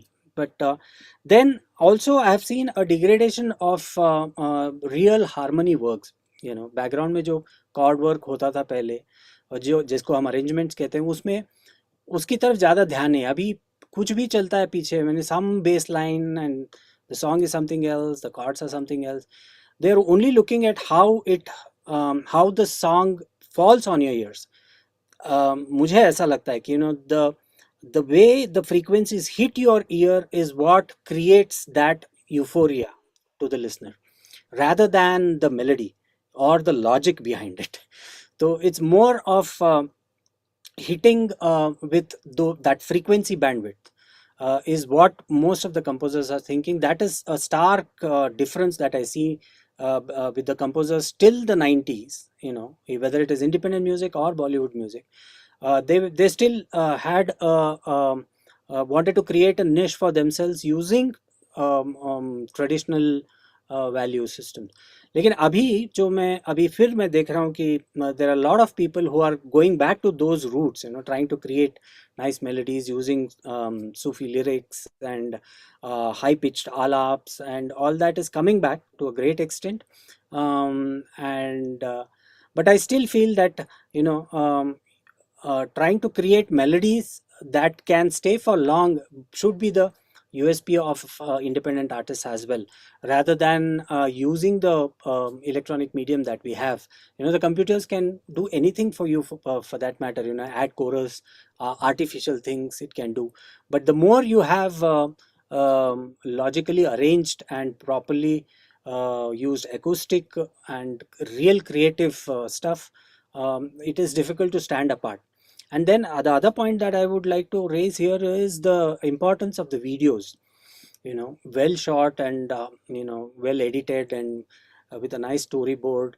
We used to have those videos which were there. Now, because of various reasons, the videos are, you know, they are just like in audio, because you can edit and create anything that you want. You know, you can create mirror images, you can make it very fast, you can make it very slow. The videos, sometimes I feel they are a little jarring on your eyes, but I think, as you said, this is again a golden period for independent music, because you have a lot of options, you have a lot of opportunities. It's much if you are tech savvy, then you can create many wonderful things sitting at home, but there has to be a balance between how much of technology are you going to use and how much of originality. Because I want to mention one incident before I close. I recently called a very famous playback singer here in my studios to record, and while we were recording, I said, no, we'll take it one more. So this went on for 15-20 minutes. I kept on saying one more take it. Eventually the singer asked, why are you asking me to sing it again and again? I said, no, the producers and everywhere was sitting, so I didn't want to. So I went inside and told him कि थोड़ा सा सुर नहीं मिल रहा है, मतलब flat हो रहा है आपका गांधार, और ये कुछ जगह पे फ्लैट हो रहा है, शार्प हो रहा है. He said, oh, that's all, don't worry. Lyrics अगर ठीक है तो आप रिकॉर्ड कर दीजिए, बाद में मैं मेलोडाइन में ठीक करूंगा. So that is the kind of attitude now the singers are having, कि आप सिर्फ लिरिक्स देख लीजिए, अगर वो ठीक है, and if it is in, बाकी सब मैं कंप्यूटर में कर लूँगा.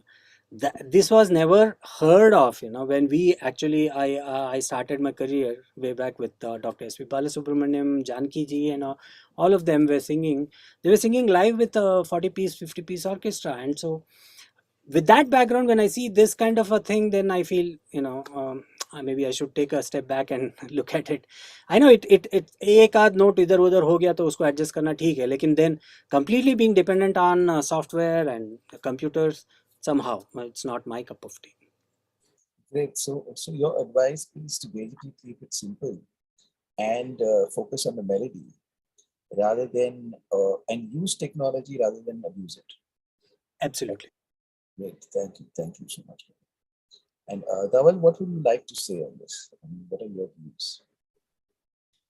When I was young, my like all these names that you mentioned, like I was a kid, I used to watch their music videos on MTV, and it totally changed the game. Like from non-filmy, then it diverted to all the reality shows where Bollywood or filmy music used to be played. People went to see all those shows, and then again came back. Now again coming back to independent music.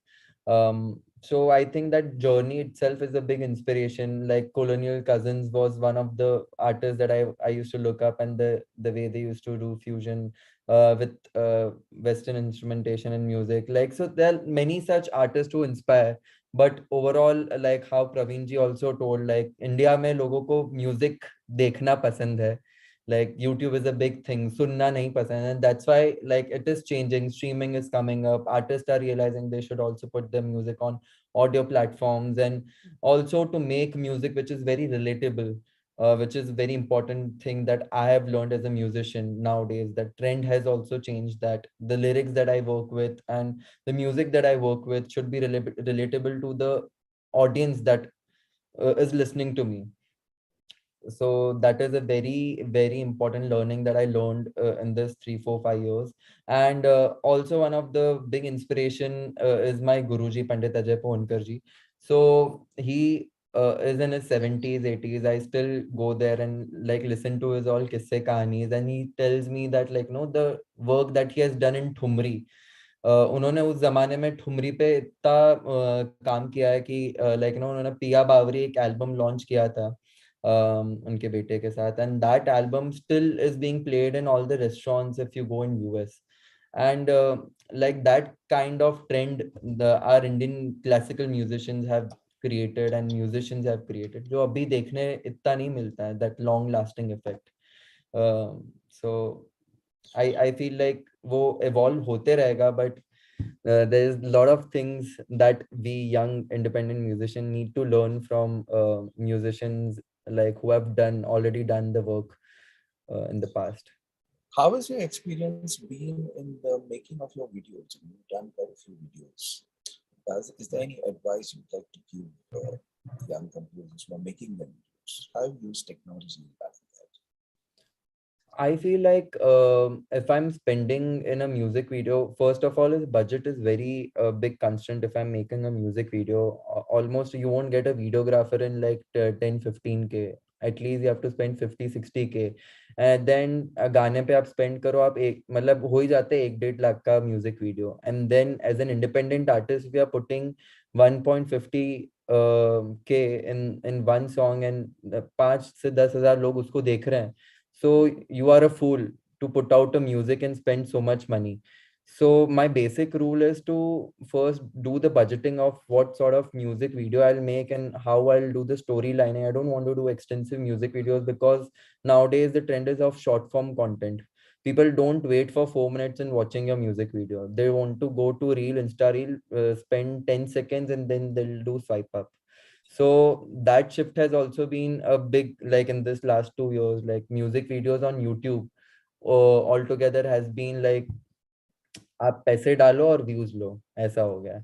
So for me, spending so much on music videos is not like that I will recommend as an independent artist.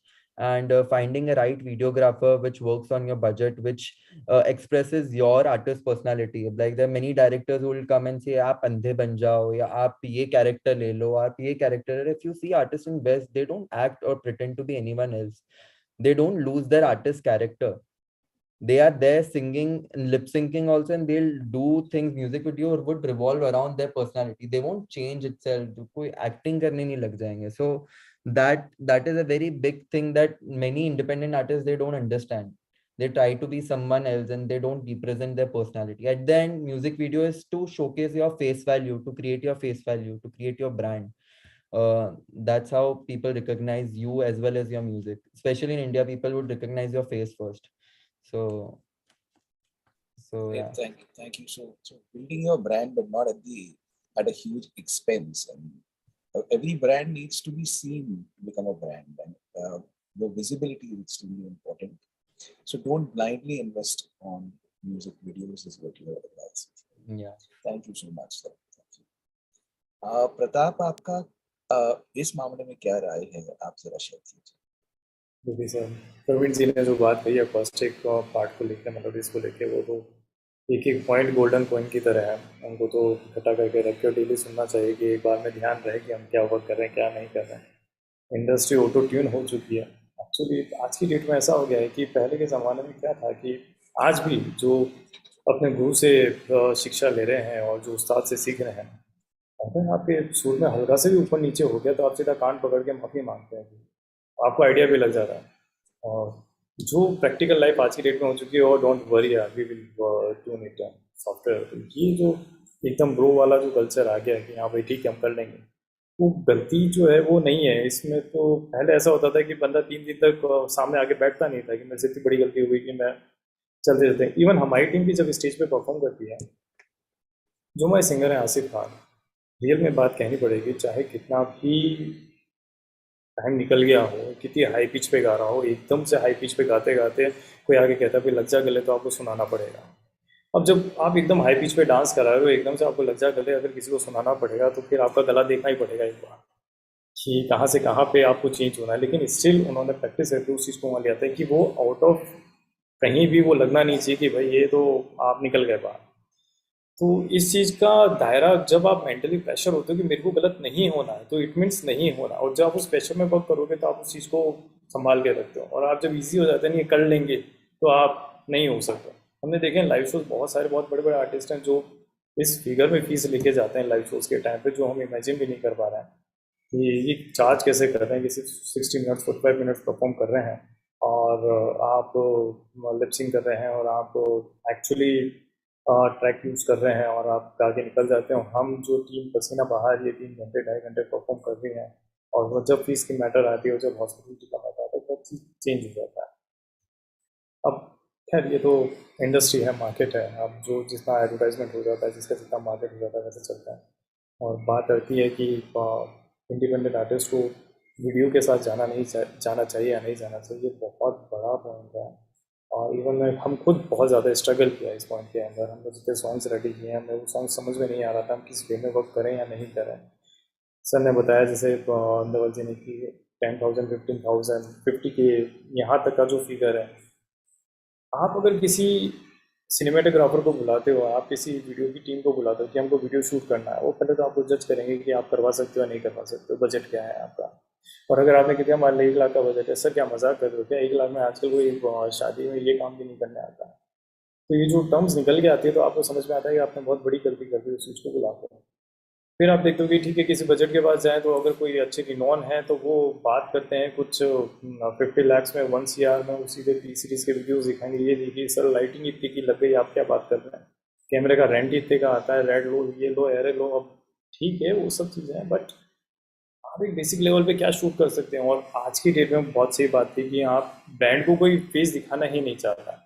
अगर आपने किसी video की team से बात की कि इनको video shoot करना, उनका फर्स्ट प्रायोरिटी रहता है किसी भी बॉलीवुड या किसी अच्छे इन्फ्लुएंसर को पकड़ो और वीडियो में एज अ कैरेक्टर की तरह यूज़ किया जाए। और सेकेंड पॉइंट, आपको वीडियो प्रमोट करना तो सबसे पहले PR की टीम कौन सी रहेगी, इन्फ्लुएंसर्स कौन से आएंगे, और ये यूट्यूब पे कितना स्पेंड करेंगे। अगर आप किसी लेवल के पास जाते हैं, वो भी सबसे पहले ये पॉइंट रखते हैं रिलीज तो करते हैं, बट आप मार्केट में कितना लगा रहे हैं, आपको तो वीडियो जितना बना है वो तो सब साइड में रखो, अब कितना लगा रहे हो वो बात करो। और जैसे हमने तुम्हारा जोड़ चाड़ के लगा दिया तो बचा क्या, नहीं बचा। आपने जितना लगाया वो ठीक है, अराउंड 20 लाख आपको यूट्यूब में डालने पड़ेंगे, अराउंड 10 लाख इंस्टाग्राम में डालने पड़ेंगे, आपको इन पे इन्फ्लुएंसर्स हायर करने पड़ेंगे। आप ये सोच के देखते हो कि मैं 10 सॉन्ग्स पे वर्क करूं या केवल अपनी लाइफ में एक ही सॉन्ग के ऊपर वर्क करूं। सही बात। आज की डेट, सॉरी आप बोल रहे थे। नहीं तो बस मैं वही फाइनली क्लोज करता हूँ इस चीज़ को, यही कह के कि आज की डेट में इंडिपेंडेंट आर्टिस्ट के लिए यही दो एक सेगमेंट रह गए, या तो सोशल मीडिया के थ्रू अपने आप को हिट करें, उसके बाद प्रैक्टिकली लाइफ में अर्निंग के लिए आए, या फिर प्रैक्टिकल लाइफ में एक्चुअल में जेन्युइन ऑडियंस गेन करें, उसके बाद में स्ट्रीमिंग प्लेटफॉर्म से अपने ट्रैक्स को लेकर आए। दोनों में बहुत डिफरेंस है। थैंक यू सो मच आपका शेयरिंग के लिए। And now it's time to come to a close. One thing I'd like to say, it's been truly a pleasure speaking with all of you. And I feel this, the spirit of the conversation was purity, simplicity, and genuinity, which is actually the spirit of independent music itself. And that was the true spirit of the sharing that happened here. I thank Anil Bandwari and RadioMusic.com for this opportunity to moderate this great panel and meet all of you. Thank you so much, and thank you, Praveen, thank you, Daval, thank you, Pratap, for spending your valuable time and sharing your experiences and insights with us. Thank you, once again. Thank you so much. It was our pleasure. Well, thank you, all of you, and a big thank you to all our panelists for joining us today. It was a wonderful session. Well, before going ahead, guys, with our next session, I would like to address my audience that we need your support to make this event memorable and fantastic. So if you have liked this wonderful session, then I would like to encourage you to go out there, grab your phones and tweet and share your insights with the hashtag IMF2022. Well, moving on to our next session is a masterclass session on how to launch your career in music. I repeat, how to launch your career in music. And to talk about this, here we have our leaders who will shed light on how to develop yourself as an artist and what are some of the digital marketing strategies that will elevate an artist. Let me call upon Arpit Vijay, Senior Leader, Artist Distribution Relations at Believe Label and Artist Solutions, and Shrikant Seshadri, Senior Leader, Artist and Repertoire at Believe Artist Services and Development. Over to both of you. Please take it ahead.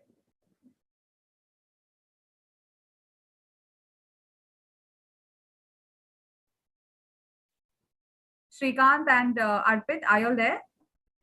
Yeah, sorry, can you hear me now? Yes, we can hear you. Awesome.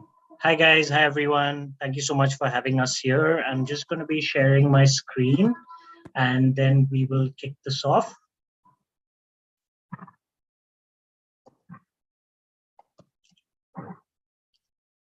Okay, Namrata, Arpit, can you confirm you can see the screen? Yes, it's visible. Yes, it's visible. Awesome, great. So thank you so much for having us here. I'm Shrikant Seshadri, and I'm the Senior A&R Lead for Believe Artist Services. And today we're going to talk about how to launch your career as a musician, the opportunities and challenges. We're going to try to keep it quick. We have 30 minutes, so 15 minutes will be taken by me and 15 minutes will be taken by Arpit, who will be taking through various set of topics in terms of how you can get a good head start. Now, I wanted to sort of keep it a little bit different in terms of how we can launch our career. So I'm going to be covering two important points. Those important points would be foundations, as well as how you can actually kind of evade through these challenges by accessing different types of tools that might not be easily accessible for a budding musician. However, they're tools that you can use, for your reference or to your own purposes, without really spending too much money as well. So I'm gonna jump to the first slide. I'm guessing everyone can see this. As I said, I wanted to sort of take some time and talk about important foundations that are essentially very crucial, and also some of the topics that aren't really discussed extensively when you're talking to an amateur musician or someone who's getting into the creative music industry, right? So we want to cover this section specifically because it's extremely important, and because they're foundations in any field, let that be academic, let that be information technology. Your foundations need to be super strong so that you're able to set yourself up for success as you kind of wade through the entire music journey process. So setting the foundations of your music career as an independent artist, or as a musician or a music professional, is absolutely important. And how do we sort of go through these 5 different areas of importance? Let's start off with the first and the most important part, being cash flows. I was actually listening to some of the topics that were discussed previously in the last session, and it's interesting that finance, money, all these kind of areas are unsaid discussions and topics, but it's something that actually has very critical roles in everything that you do, right? Let that be you starting up as a musician, you trying to learn certain tools within the music universe, or even being a music professional. So very important. And again, it's an unheard or undiscussed topic, is always maintain your cash flows. And when I'm saying maintain your cash flows, I mean identify different opportunities in the creative industry space that can help you manage these cash flows, and also learn the business at scale. What I mean by that is, if you are a budding musician and you want to sort of be exposed to the music industry, there are many different areas or ways in which you can actually expose yourself, right? And this could be something like, for example, you could work with an events company that is into music or live events. You could work in a content management space, in a music content management space, where you're maybe managing content, you're administrating content, or you're a quality manager in the content space, right? So you can find ways to learn more about the business through that particular field as well. There's of course obviously artists and bookings, which everyone is aware of. We have a thriving Indian nightlife scene, so you could expose yourself to working with different agencies or booking agents that can help you understand the business a little bit better, and also give you the opportunity to grow from one space to the other. There's obviously also, the opportunity of, working under an A&R manager, where you sort of understand how you can actually curate music, how you actually curate talent, what are the different steps that you take to grow that talent, and eventually kind of putting together a successful business model that helps your artist as well as, the setup that you're working for. So cash flow is extremely important. It is a tough market, it's a tough industry, and you need to find ways to kind of be agile in this industry, and that you would only be able to do once you sort of kind of learn the laws of the land. Moving on to goals, very important. Even if you are again a musician, or you were to kind of pick up some other field, I'm sure you would want to set certain goals and expectations out of yourself. So it's very important that you're able to set goals, aspirations, and also chart out a plan on how to reach them through various experiences, right? Like I spoke about the first point, you work in a different field within the music space, you'll learn certain things about that space that will make you understand whether you really want to do this or not. So specifically, if you are a musician, try to set out these goals and aspirations so that you're able to work towards something, and you're able to learn through these different experiences as well. So for example, if you're a musician, you can set up, like some sort of a quarterly or a yearly content creation plan, saying that in this quarter, I'm probably going to create, 10 pieces of audios. I'm going to probably create, maybe 15 pieces of audios throughout the year. It could even be 3 or 4, but it's important to set that out right from the start so that you really understand what you're going to be working towards.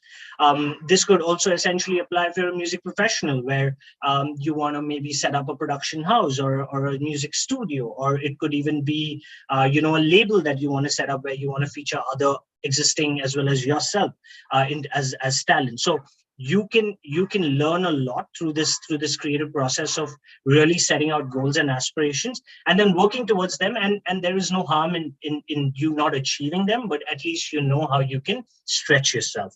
The third most important part that we come across a lot, within Believe as well, across different various departments, when we work with, independent artists, artists who are even established, as a matter of fact, is understanding music business is extremely critical to set yourself up to success. And why I say this is, just being a musician in 2022 and beyond is not enough. You need to understand your rights. You need to understand copyright. You need to understand publishing. You need to understand how your content can be exploited through different sources.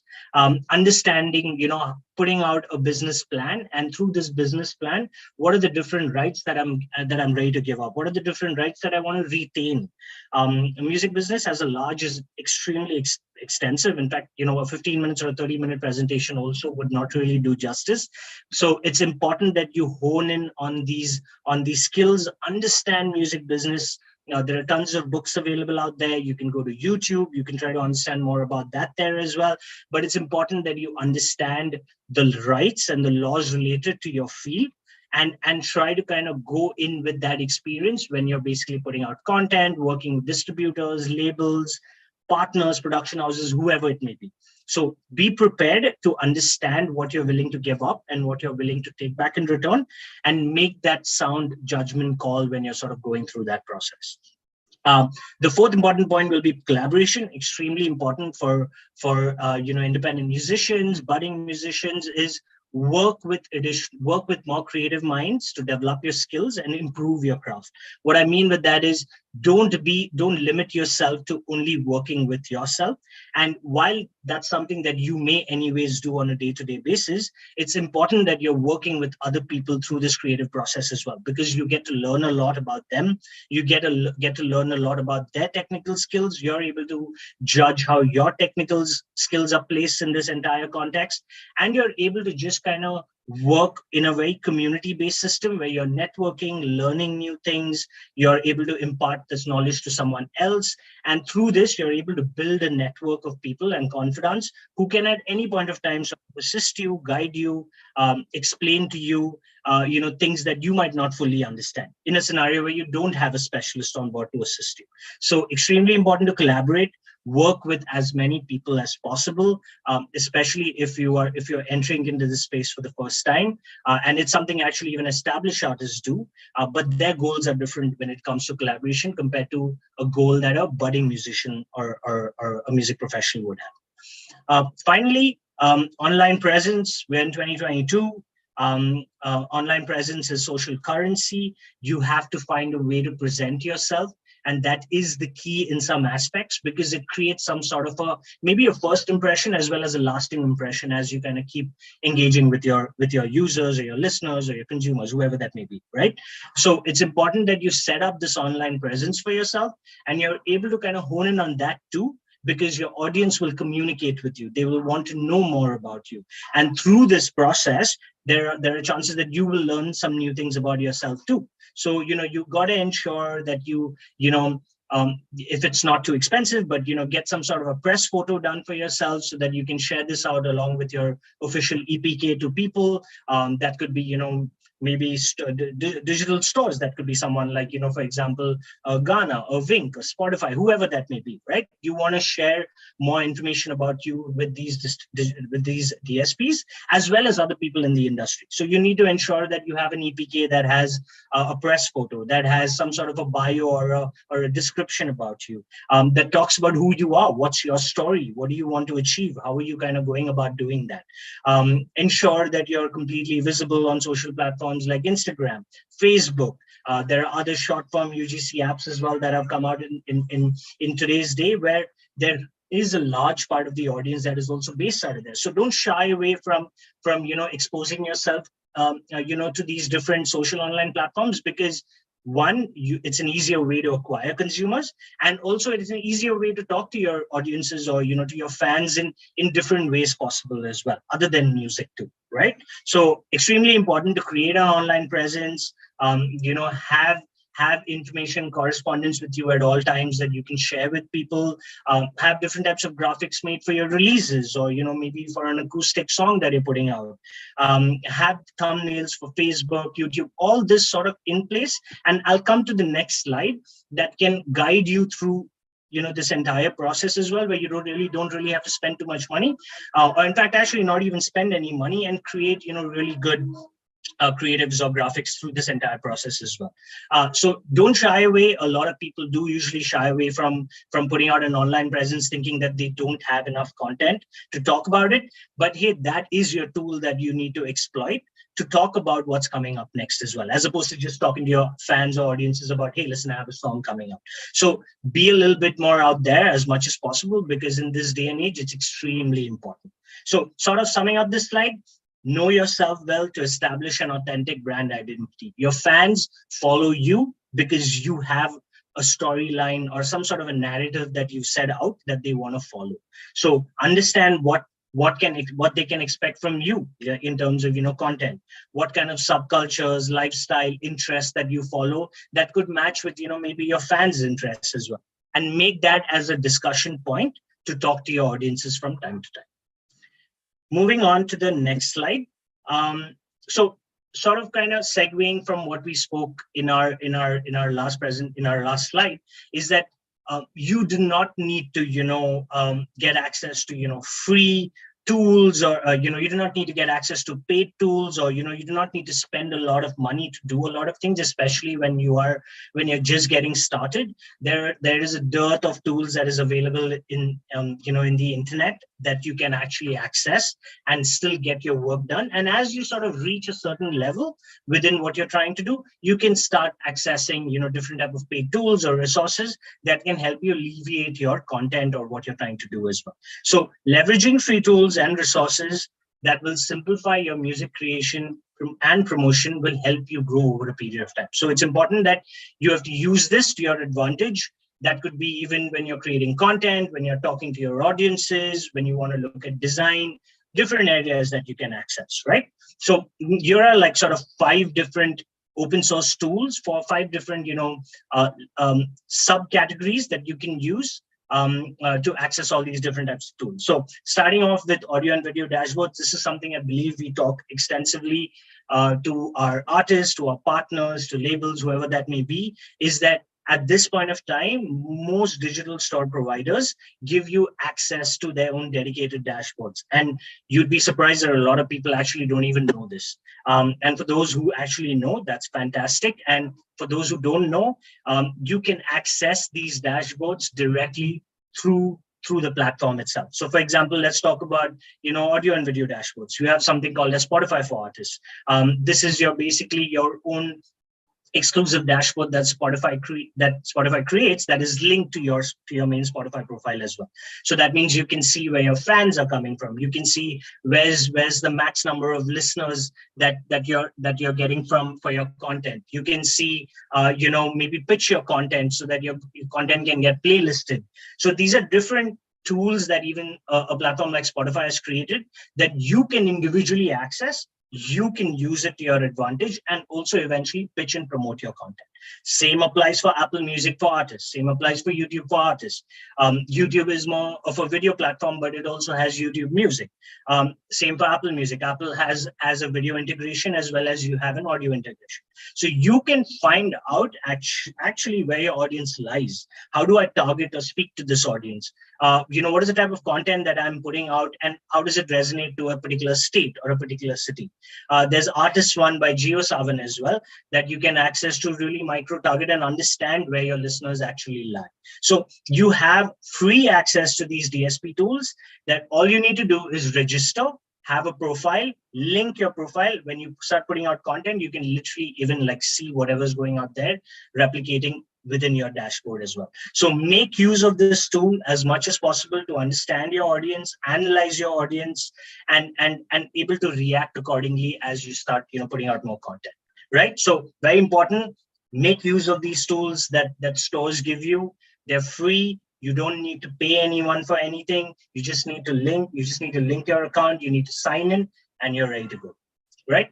Moving on to design. Now, this is obviously a very critical feature for all of us because when you're putting out content, you need to have an artwork. You need to have a thumbnail. You need to have social graphics. You need to have artworks that are in a specific dimension for maybe a Facebook, maybe for YouTube. So you do not, when you're starting up, especially, and this applies majorly for talent who are sort of just getting in, don't really want to spend too much money. There are plenty of Photoshop alternatives that are out there that provide multi-dimensional design capabilities, right? Let's talk about a few. You have something called as Adobe Spark, right? You can use that if you understand the tool better. You have Canva, which a lot of us use, which you can use different types of dimensions to create, graphics, to create album art, to create maybe, design posters, create an event invite, whatever that may be. There's also other apps like Trello and Pixlr as well that you can use to create your design content and eventually create high-res versions of it and promote it. I'm going to quickly sort of race through the others. You also have an important feature called smart links. It's very important that when you're communicating with your audience, you have a single point of contact for that audience to click on that link and access your music. Right? This could be for music. This could be for maybe live shows that you're doing concerts, bookings, whatever that may be, right? So you get access to free smart link tools like Feature.fm, Linkfire, Smart URL, Listen to.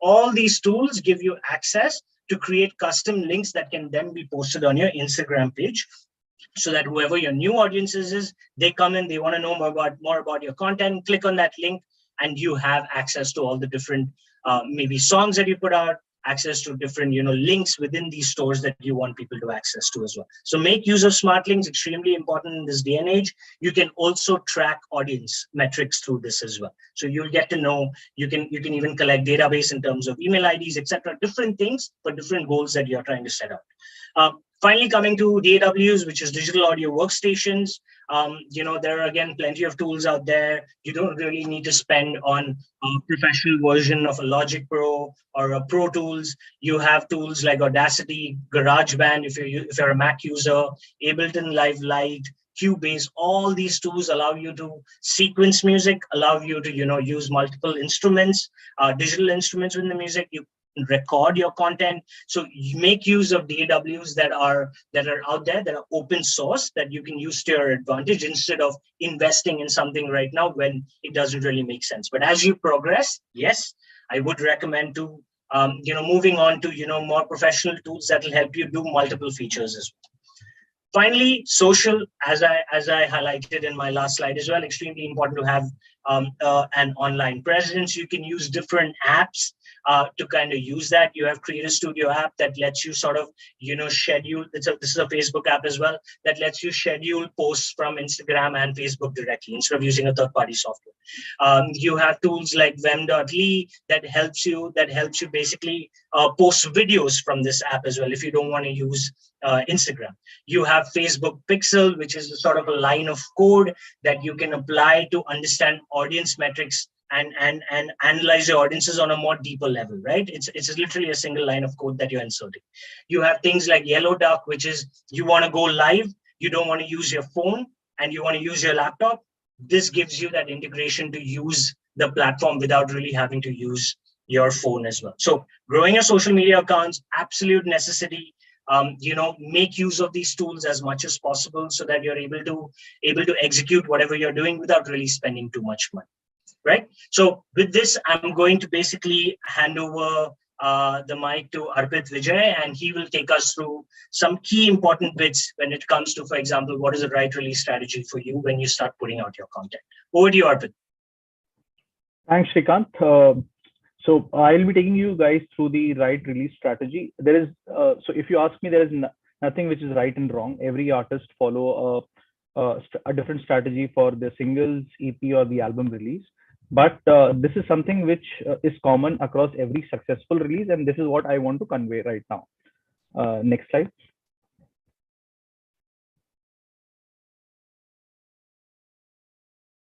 Yeah. So there are three pillars. If you look at it, for every release strategy, there is pre-launch buzz, which every artist should definitely plan to put out when they plan to release a song. It should be used to generate curiosity and engagement around your next release. There are various other methods to do it, like motion posters, teasers, doing a live before the release, and this is how you should be going forward. So the ultimate aim here is to create a buzz before release so that your fans or your followers go and search for your song or listen to your song when it is released. At the time, the second stage is the launch stage, where you should be looking into each and every aspect of your launch across all platforms, whether it is PR, whether it is media, whether it is a digital strategy, or a radio strategy, whatever is possible at your end, whatever is in your budget, you should definitely take care of that. The more base you cover, there is a higher chance that your song becomes a successful release. The third and the most important thing, which almost everyone ignores, is the post-launch activities. It is very important that once the song is released, you should not be just celebrating your milestones. You should also be looking at create on activities which can help you prolong this buzz. Okay, so if you go on the next slide, Shrikant. Yes. So what artists usually do is they put out a social media post before the release, which is information kind of poster launch, where hey, my song is coming out on this date, and that's it. Once the song is released, they put out an out and out poster, and then when they reach the first million views milestone, they put out a thank you thing, thank you post to their fans. This is usually what an artist follows. Actually, it is not a 3-step process, it is a 13-step process. If you click on yeah, so this is a 13-step process. So song launch is a very important part of releasing your, so planning around your song release. But there are other steps prior to that and post the song launch. As you can see here, is what makes a song successful, or at least take you to that level of being a successful song. So you can always start with a motion poster, a teaser, put out a countdown so that your fans get to know it, change the entire branding around your YouTube page, put out a live session with your fans to interact with them, create that buzz, schedule a premiere for your song launch. As soon as the song is launched, it is very important that you cross promote your song on all your popular videos, so that your existing fans or viewers get to know that the song is launched. Uh, Stories and community post on your YouTube is equally important of what you do on your Instagram, because the good part about stories on YouTube is that it reaches audience which is not even your followers. So the more and more you put that out, there are higher chances of gaining new subscribers, new followers on your YouTube page. Uh, you have to keep your social media chatter active during the time of release, so that you post out something which resonates with your song launch and keeps the audience engaged. There are various methods to do it. You can have a hashtag activity around it, do fan creations, post cross-share fan promotions on your social. Uh, Putting out behind the scenes has also been a very important step with respect to creating buzz post the launch of the song. Once your song is established and stable in terms of your streams, another way to increase the longevity of the song is to have lyrical versions, remixes, and other derivatives planned for your release. And the last and the most important thing is that you should be regular with your milestone celebration. So the first 1 million, 2 million, 5 million, 10 million is something which you should celebrate with your fans, because those are the ones who have got you those numbers. Next slide. Yes. Another important thing with respect to audio specifically is the lead time strategy. We have often seen, and in our interaction with the artist on a regular basis, that as soon as the track or the EP or the album is ready, artist has that eagerness to put that out in front of the fans. While we understand that it is important, it usually don't benefit your release. So once it is ready, once your track or your EP or your album is ready, you should ensure that you give a higher lead time to your partners or the distributor who's handling this.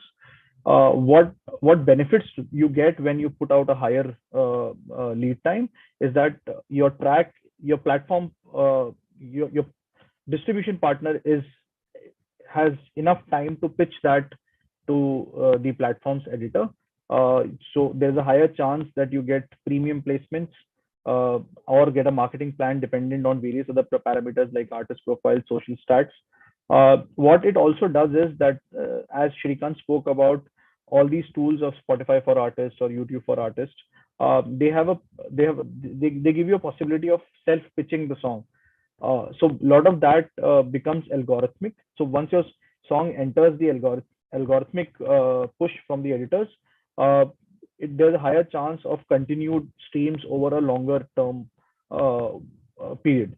Okay, so this is very important. I think from the key takeaway is that you should always give time to all the people involved in your releases, so that they can help you with that. Key successful takeaways for your release is, first, I spoke about lead time, pre-buzz. You should have a 360-degree marketing plan, a solid fan strategy in terms of how your you will interact with your fans for the release, and a sustenance plan is very important post the release of the track. Now, the last part and the most important one is finding a suitable distribution partner. When I talk about distribution partners, the distribution partner should have all the services in house and should also be in a position to guide you with whatever is best at your career level. So Believe delivers solutions to labels and artists at all levels. As you can see, for DIY and self-produced artists, we have TuneCore, which is a 100% tech-based distribution platform on a fixed fee model. If you want Believe to help you to scale up of your growth, there is label and artist solutions, which I am part of. We provide a dedicated label and artist manager to support and guide you on your digital distribution strategy. We also work with you on audience development on both audio and video platforms. We also have a facility of YouTube channel management and provide you with services where we organically push your track to the editors. The most premium service here is Believe Artist Services, which Shrikant spoke about. Believe Artist Services work with an artist and on a more holistic way to design the go-to-market strategies, which is designed specifically for that artist. So these are the services within Believe which we provide. And if you feel free, if you want to speak to any one of us to get more understanding on each one of it, we are happy to answer your questions. Thank you.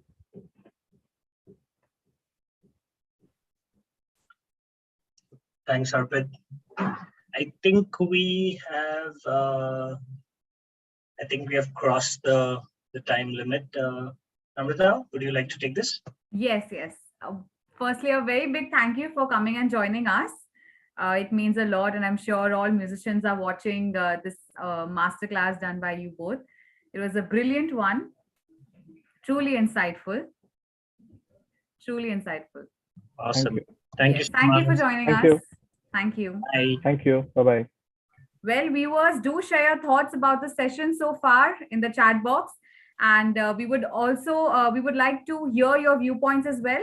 And also, if you have been following our sessions and have liked them so far, I would like to encourage you to go out there and share your experience on social media through a post or a tweet using the hashtags IMF 2022. Well, moving on to our last session for the day, we have band Agni, who would speak about their journey surviving amidst the pandemic, their indie music scene in India, and will discuss future plans. Deenal, would you play? Yes. Hello, everyone. This is Mohan. This is Coco, and that's usually how much he speaks. But we are Agni, and we are so glad to be a part of Indian Music Fest organized by radioandmusic.com. We've had an association with radioandmusic.com for a while now through various interactions from years, I think. I think the first time we did this was close to the time that we launched Agni. So I think we launched in 2007 and around 2009 or 10. Or very close to that was when we had our first interaction with radioandmusic.com. So it's fun to be a part of this, and we are happy to be here. We've been told to speak about our journey. It's strange, but both of us have had this conversation when we were rehearsing just now to celebrate 15 years, that it doesn't feel like it's 15 years. It doesn't feel like it's a large span of time. But when we sat down to rehearse, we realized that, okay, we have some body of work that's out that takes a little time to perform. And if we had to perform all our songs, it would probably take what? Three concerts at Three least. concerts to finish. Yeah. So that's when it sort of Three hit concerts us. of 3 hours each. Yeah. That's when it hit us that maybe we have spent some time in the industry. But for the two of us and for everyone else in the band, honestly, everyone else has also been with us for upwards of 10 years now. It feels like we just met and we just started the band and we just made a couple of songs. And now we're going to make about 100 more and a few more years. That's pretty much how I see it. I'm sure Coco agrees with me, but he must have something else to say as well. And it's not just been 15 years. That's just with the band. But I think we've known each other for 19 years. 18 years. Yeah. 2003 we met. 19 years. Yeah, neither of us is very happy about it. But we do know each other for a very, very long time. So yeah, very happy to be here. Never thought that we'd actually end up creating a band and keeping it running for 15 years. Absolutely. So it started off with a jam and meeting at various friends' houses and, just meeting casually. I don't even think we exchanged numbers then. Initially, no. Yeah. So it was just, and we kept bumping into each other. And one fine day, I gave Mohan a call and said that, listen, you want to start a serious band over because so he said, come on. And no, initially you just said jam. No, but after that, I cut to the real part before the climax. Sounds horrible, but yeah. So, but yeah, that's it was just a conversation. Then we decided to go and record a demo. We did it. We spoke to some labels. We got a deal. We released our album. We had 5 videos. We didn't know what the hell was happening with us, and it sort of just happened. Yeah. And but the fun part was when we released all of those things and everything felt like it was going brilliantly. We realized no one in the world really cared because apart from us, no one really knew us for the first year, and which was very strange for us. We did everything by formula, big label, many videos, MTV and Channel V playing all of our songs all the time, and still no one knew us. And then suddenly one song became a runaway hit, and people started taking notice and listening to our songs. So I think the one thing we've learned from the last 15 years after launch and the last 19 years knowing each other is that we really can't predict anything. Yeah, there's no real formula. Yeah, it doesn't exist. Yeah. So for us to try and figure it out didn't make any sense. I think we were just plain lucky. Yeah. Some things just fell in place every time that we decided to do something. So we were hoping this is one of those things because this is the beginning of our 15th, end of our 15th, beginning of our 16th. 16th. Yeah. But this year we're releasing some 25 songs. So for all practical purposes, it's like a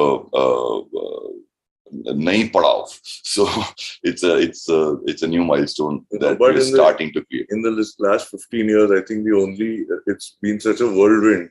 I think the only sort of slowdown was during lockdown.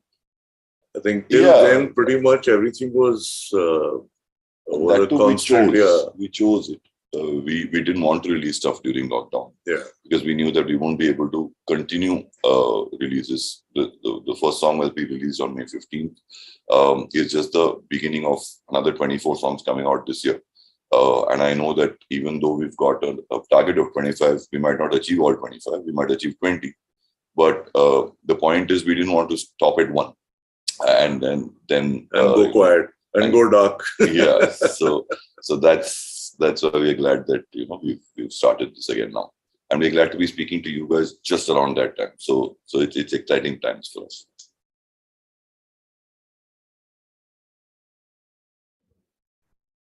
For me, it basically started by getting all the logistics together, and keeping that huge house clean between just the two of us. And by two of us, it doesn't mean me. He means his wife and him.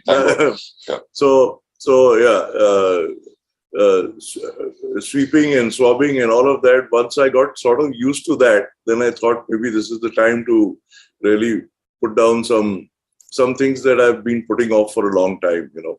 So me personally, I did a few online courses on production, and I sat down and, you know, started getting all my skills together in terms of things which I've been wanting to do for a long time, but when you're in the process of actually executing shows and rehearsals and, you know, even recordings for that matter, you don't really get that, you know, large span of time.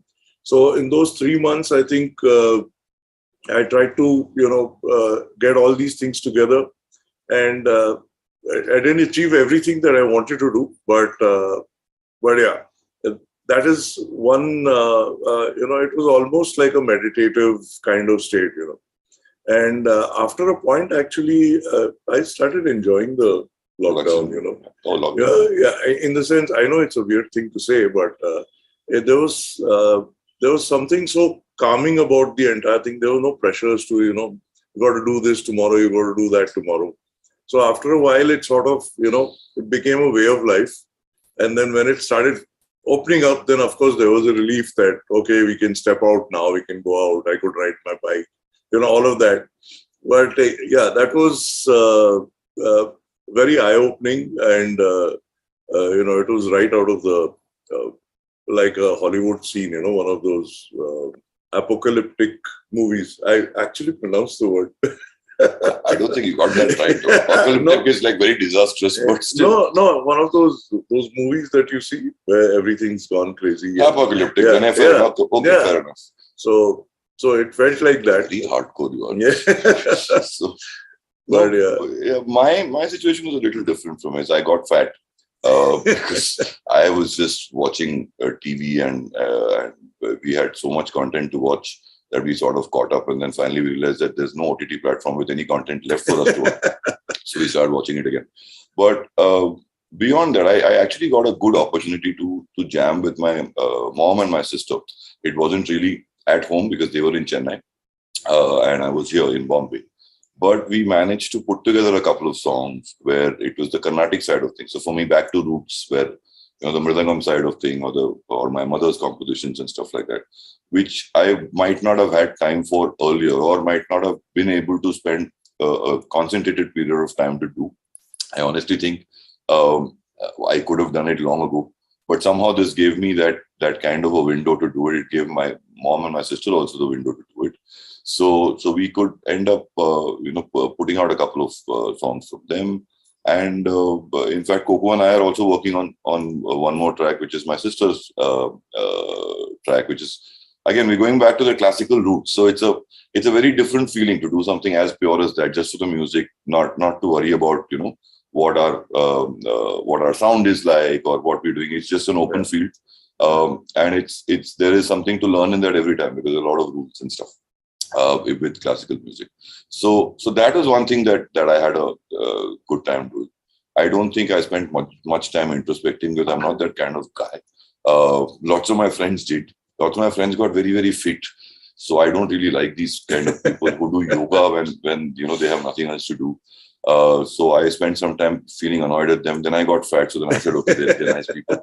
So I started getting fit again. So this is overall lockdown, honestly, was a different experience. Yeah. It did give us the time to put together all of our material on the audio side, at least, and see, okay, and pick and choose, saying that this is the song we're going to release first, this is what we're going to do later.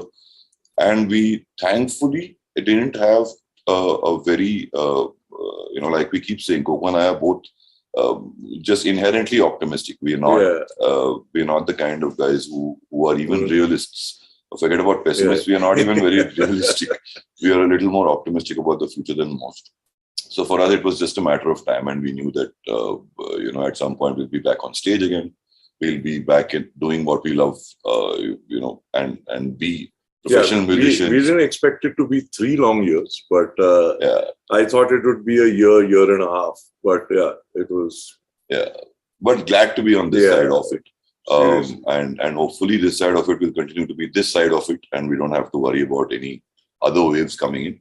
And we can continue doing, what we love, being on stage, interacting with people, creating music, putting it out, getting people to sing our songs back to us. It's a great feeling. And one thing's for sure, that after the entire lockdown, all the complaining that we used to do regarding catching early morning flights, it's no more complaints. No more complaints. We'll still wake up and we'll be rubbing our eyes and struggling to reach the airport on time. But this time we don't feel, oh God, do I have to do this?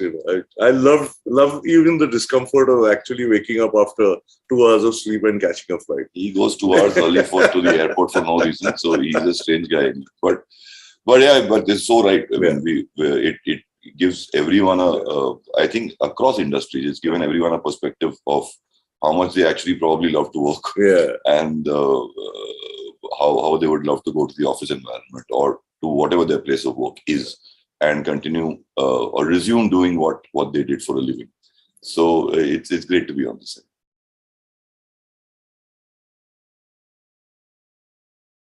So basically, what's happened over the last 15 years is the amount of independent music that's actually really coming out now. People are finding their own sound. They're also, as against 20, 30 years where everyone is to really look towards the West and, think of English music, Western music being cool, and Indian music being... so that entire, the thought process where even clubs, when you go to, I mean, you hear a lot of Indian music being played there, whether it's Bollywood, whether it's... popular tracks, from the independent scene. There's a certain pride in homegrown music, and that has been growing steadily over the last 15 years. I think the universe is getting bigger, and in terms of independent music. As of now, I think currently, especially with all these OTT platforms and stuff happening, people are getting a lot more exposure to probably better content, and developing a taste for better content. It's not just a formula commercial film, and I think the same thing is getting translated even with music.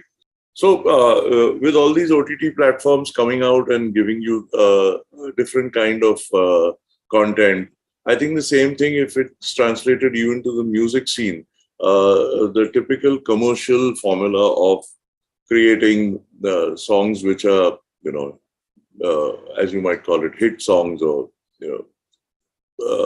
getting into that, the people are slightly more open to listening to different kinds of sounds. Today, I'll give you a direct example. You don't need to have a typical hero's voice, even in film music, for that matter. You're hearing so many different kinds of voices, and which don't categorize under that typical hero voice, like what used to be Kishore Kumar, and then later on it became Sonu Nigam, or, these kind of people. So it's not anymore limiting, and which is a very, very good thing. And I think over the coming decade, I think we're going to see a lot more where the music industry as such, for the sake of the music, is going to grow, and it's not just going to be a supporting industry to Bollywood. I think artists are going to be known for what they do, and people are going to go out there and listen to artists rather than them being a support system to a larger visual medium like Bollywood. So I think that entire change is happening right across the board, and also, you don't see 50-year-old heroes doing dance moves and then making... No, that you still see. Yeah, in the sense that, but that's not the only thing that's happening. So you're getting to see a lot better cinema. You're getting to see a lot more in terms of music and experimentation with music. It's not just a formula anymore. Yeah. So So I think it's a great scene, and the bigger it gets, and the larger the universe, the more everyone's going to benefit, including the consumer, the listener. So I think it's a good time to be a musician today. India, I agree. My only see, our Coco and I live in two different cities, so we have different exposures to different kinds of musicians and stuff, which is great for us because we end up meeting so many musicians between the two of us. And obviously, if Coco meets someone, and as musicians, I'll end up meeting them at some point, and vice versa. I have ended up meeting a lot of ghazal singers in the last few years who are just outstanding, like Praveen God Gandhi and Pratibha Singh Baghel, Himani Kapoor, who are more in the mainstream side of things. They sing ghazals or they'll sing film songs and stuff like that. And but it's a great environment to be in. It's a very Indian style of singing, but it's not really something that we put under the bracket of independent music. Ghazal is a separate bracket of music altogether. It's neither mainstream nor is it independent. It sort of finds its way into multiple films. It still finds its way into a separate mehfil kind of an audience for a live show. So that's fun to see. As far as the other genres of music are concerned, it's great. Like Gully Boy happened, and then hip hop became suddenly the rage for a while. So we know that these trends will keep happening. But like Coco said, the fact that people are more and more open to listening to music that is from here, whatever it is, whether it's rap, hip hop, blues, rock, ghazal, rock, pop, whatever it is, there's a lot of that kind of stuff that's going on. I honestly, personally, I also live under a rock. I don't listen to much music unless I'm pointed towards it. Someone will message me saying that, hey, have you heard this song? It's great. Or have you heard this band? I mean, and we both actually do live under a rock. So it was probably 3 years after I think Pratik Kuhad released the song we heard. 3 years? No, some 6-7 years. So that we can't really say that we are completely in touch with what's happening, currently, but we do listen to a few songs, and that's the side of things which I've honestly not gotten really inspired by most of the stuff that's going on. If you ask us for our favorite indie acts, we'll still look at the Indian Oceans and the Thamal and a Quarter and the Pentagrams and the Parikramas and all of that. Those guys will still be at the top of our list of acts that we'd love to go and watch and have fun at their gigs, because there's a lot of as far as live shows are concerned, it's a different ballgame altogether. It's about engaging an audience for 1.5-2 hours with your performance, not just that's the difference between an indie setup and a Bollywood setup, where a Bollywood setup is a lot about singing a hit song after the other. So typically when you go to a regular Bollywood concert, you'll keep finding songs that are songs that and that's the whole point of a typical Bollywood show, where it is much more about familiarity, people knowing all the songs and singing them with you, and then a little bit of performance just to enhance that entire thing. So it's but as far as the indie acts are concerned, it's a lot more about performance. And even songs like, take us for example, we try to change our own songs that are the most popular ones also. We try and see whether the audience will take it when we change them around a little bit, or a little more, and we keep pushing the envelope. And we are lucky that we have people who listen to us who want to come and listen to that. So it gives us a lot of pleasure doing it. And it gives the listeners also something new to listen to every time. It's not as if they come in there and say, okay, we sing faces in front of us singing the same song that we heard on CD. If for them they hear a new rendition of it or some variant, and then they go back home with an experience that's new to them for that day. And for us the same. On tape, a song which is probably 4 minutes, we end up making it a 10-minute song. 10 minutes. So that's the kind of stuff I'd love to see. And like I said, we both live under a rock, so it's very, very possible we haven't discovered those people yet.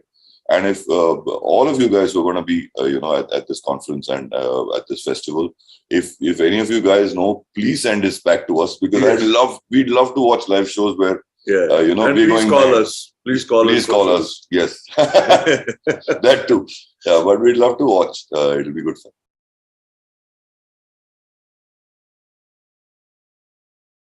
basically, it's a very, very simple thing. Don't try and turn into rock stars. I mean, first try and become a musician, because that's the pizza base. You need to first get that down. Remember that people are going to want to listen to you only for your music. Your personalities and your look and your your behavior, all that is an add-on. So and stay very, very true to what comes to you naturally, rather than copying somebody, because that originality will come from within. So let that be the driving force, rather than looking at other successful acts and trying to emulate those, because you'll never be the same. I mean, that's the original bit, and you'll always be known as someone who sounds like or copies that person.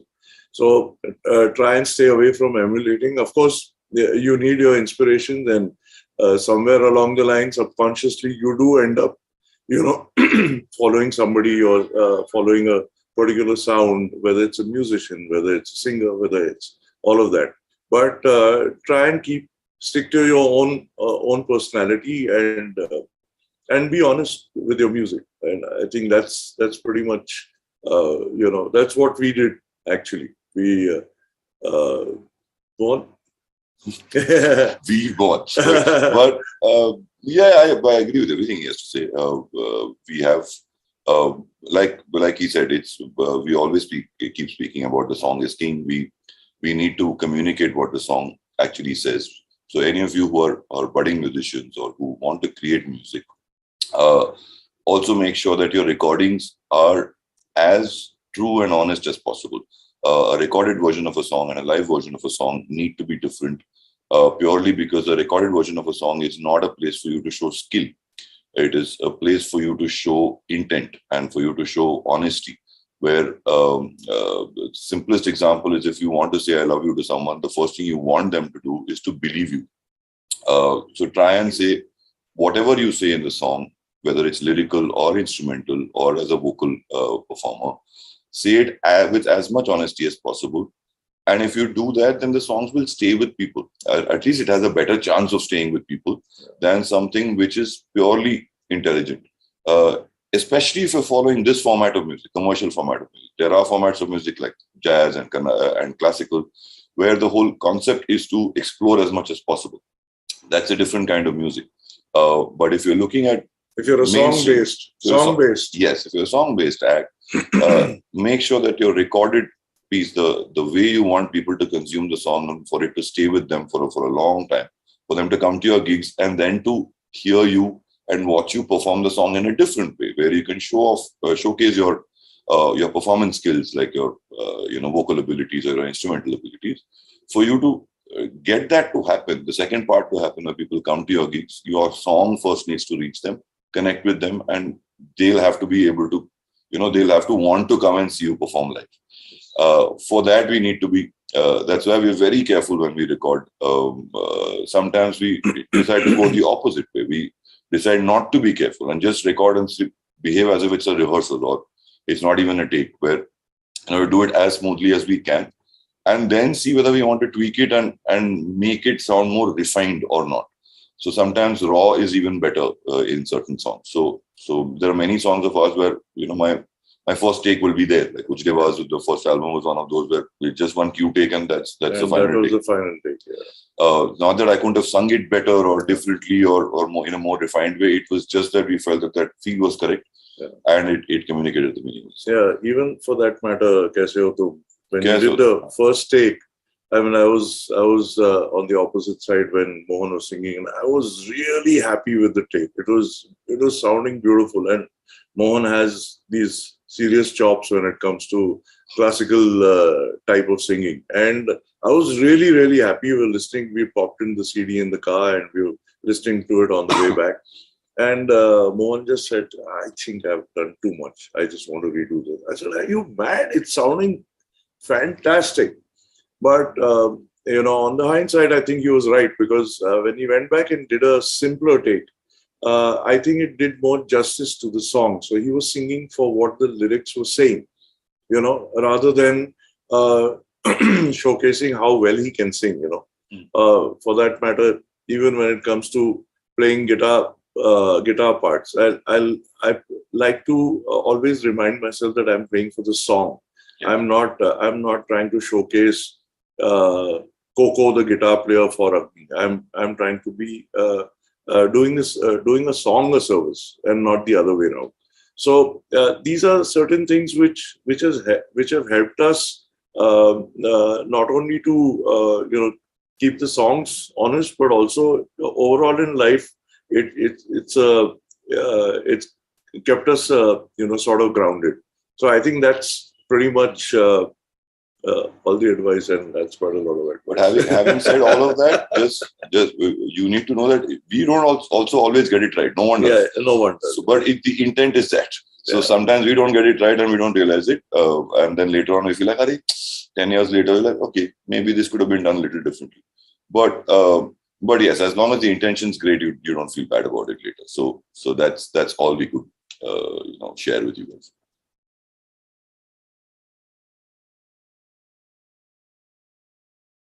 We just released our first single for the year called Kya Main Kya Tu.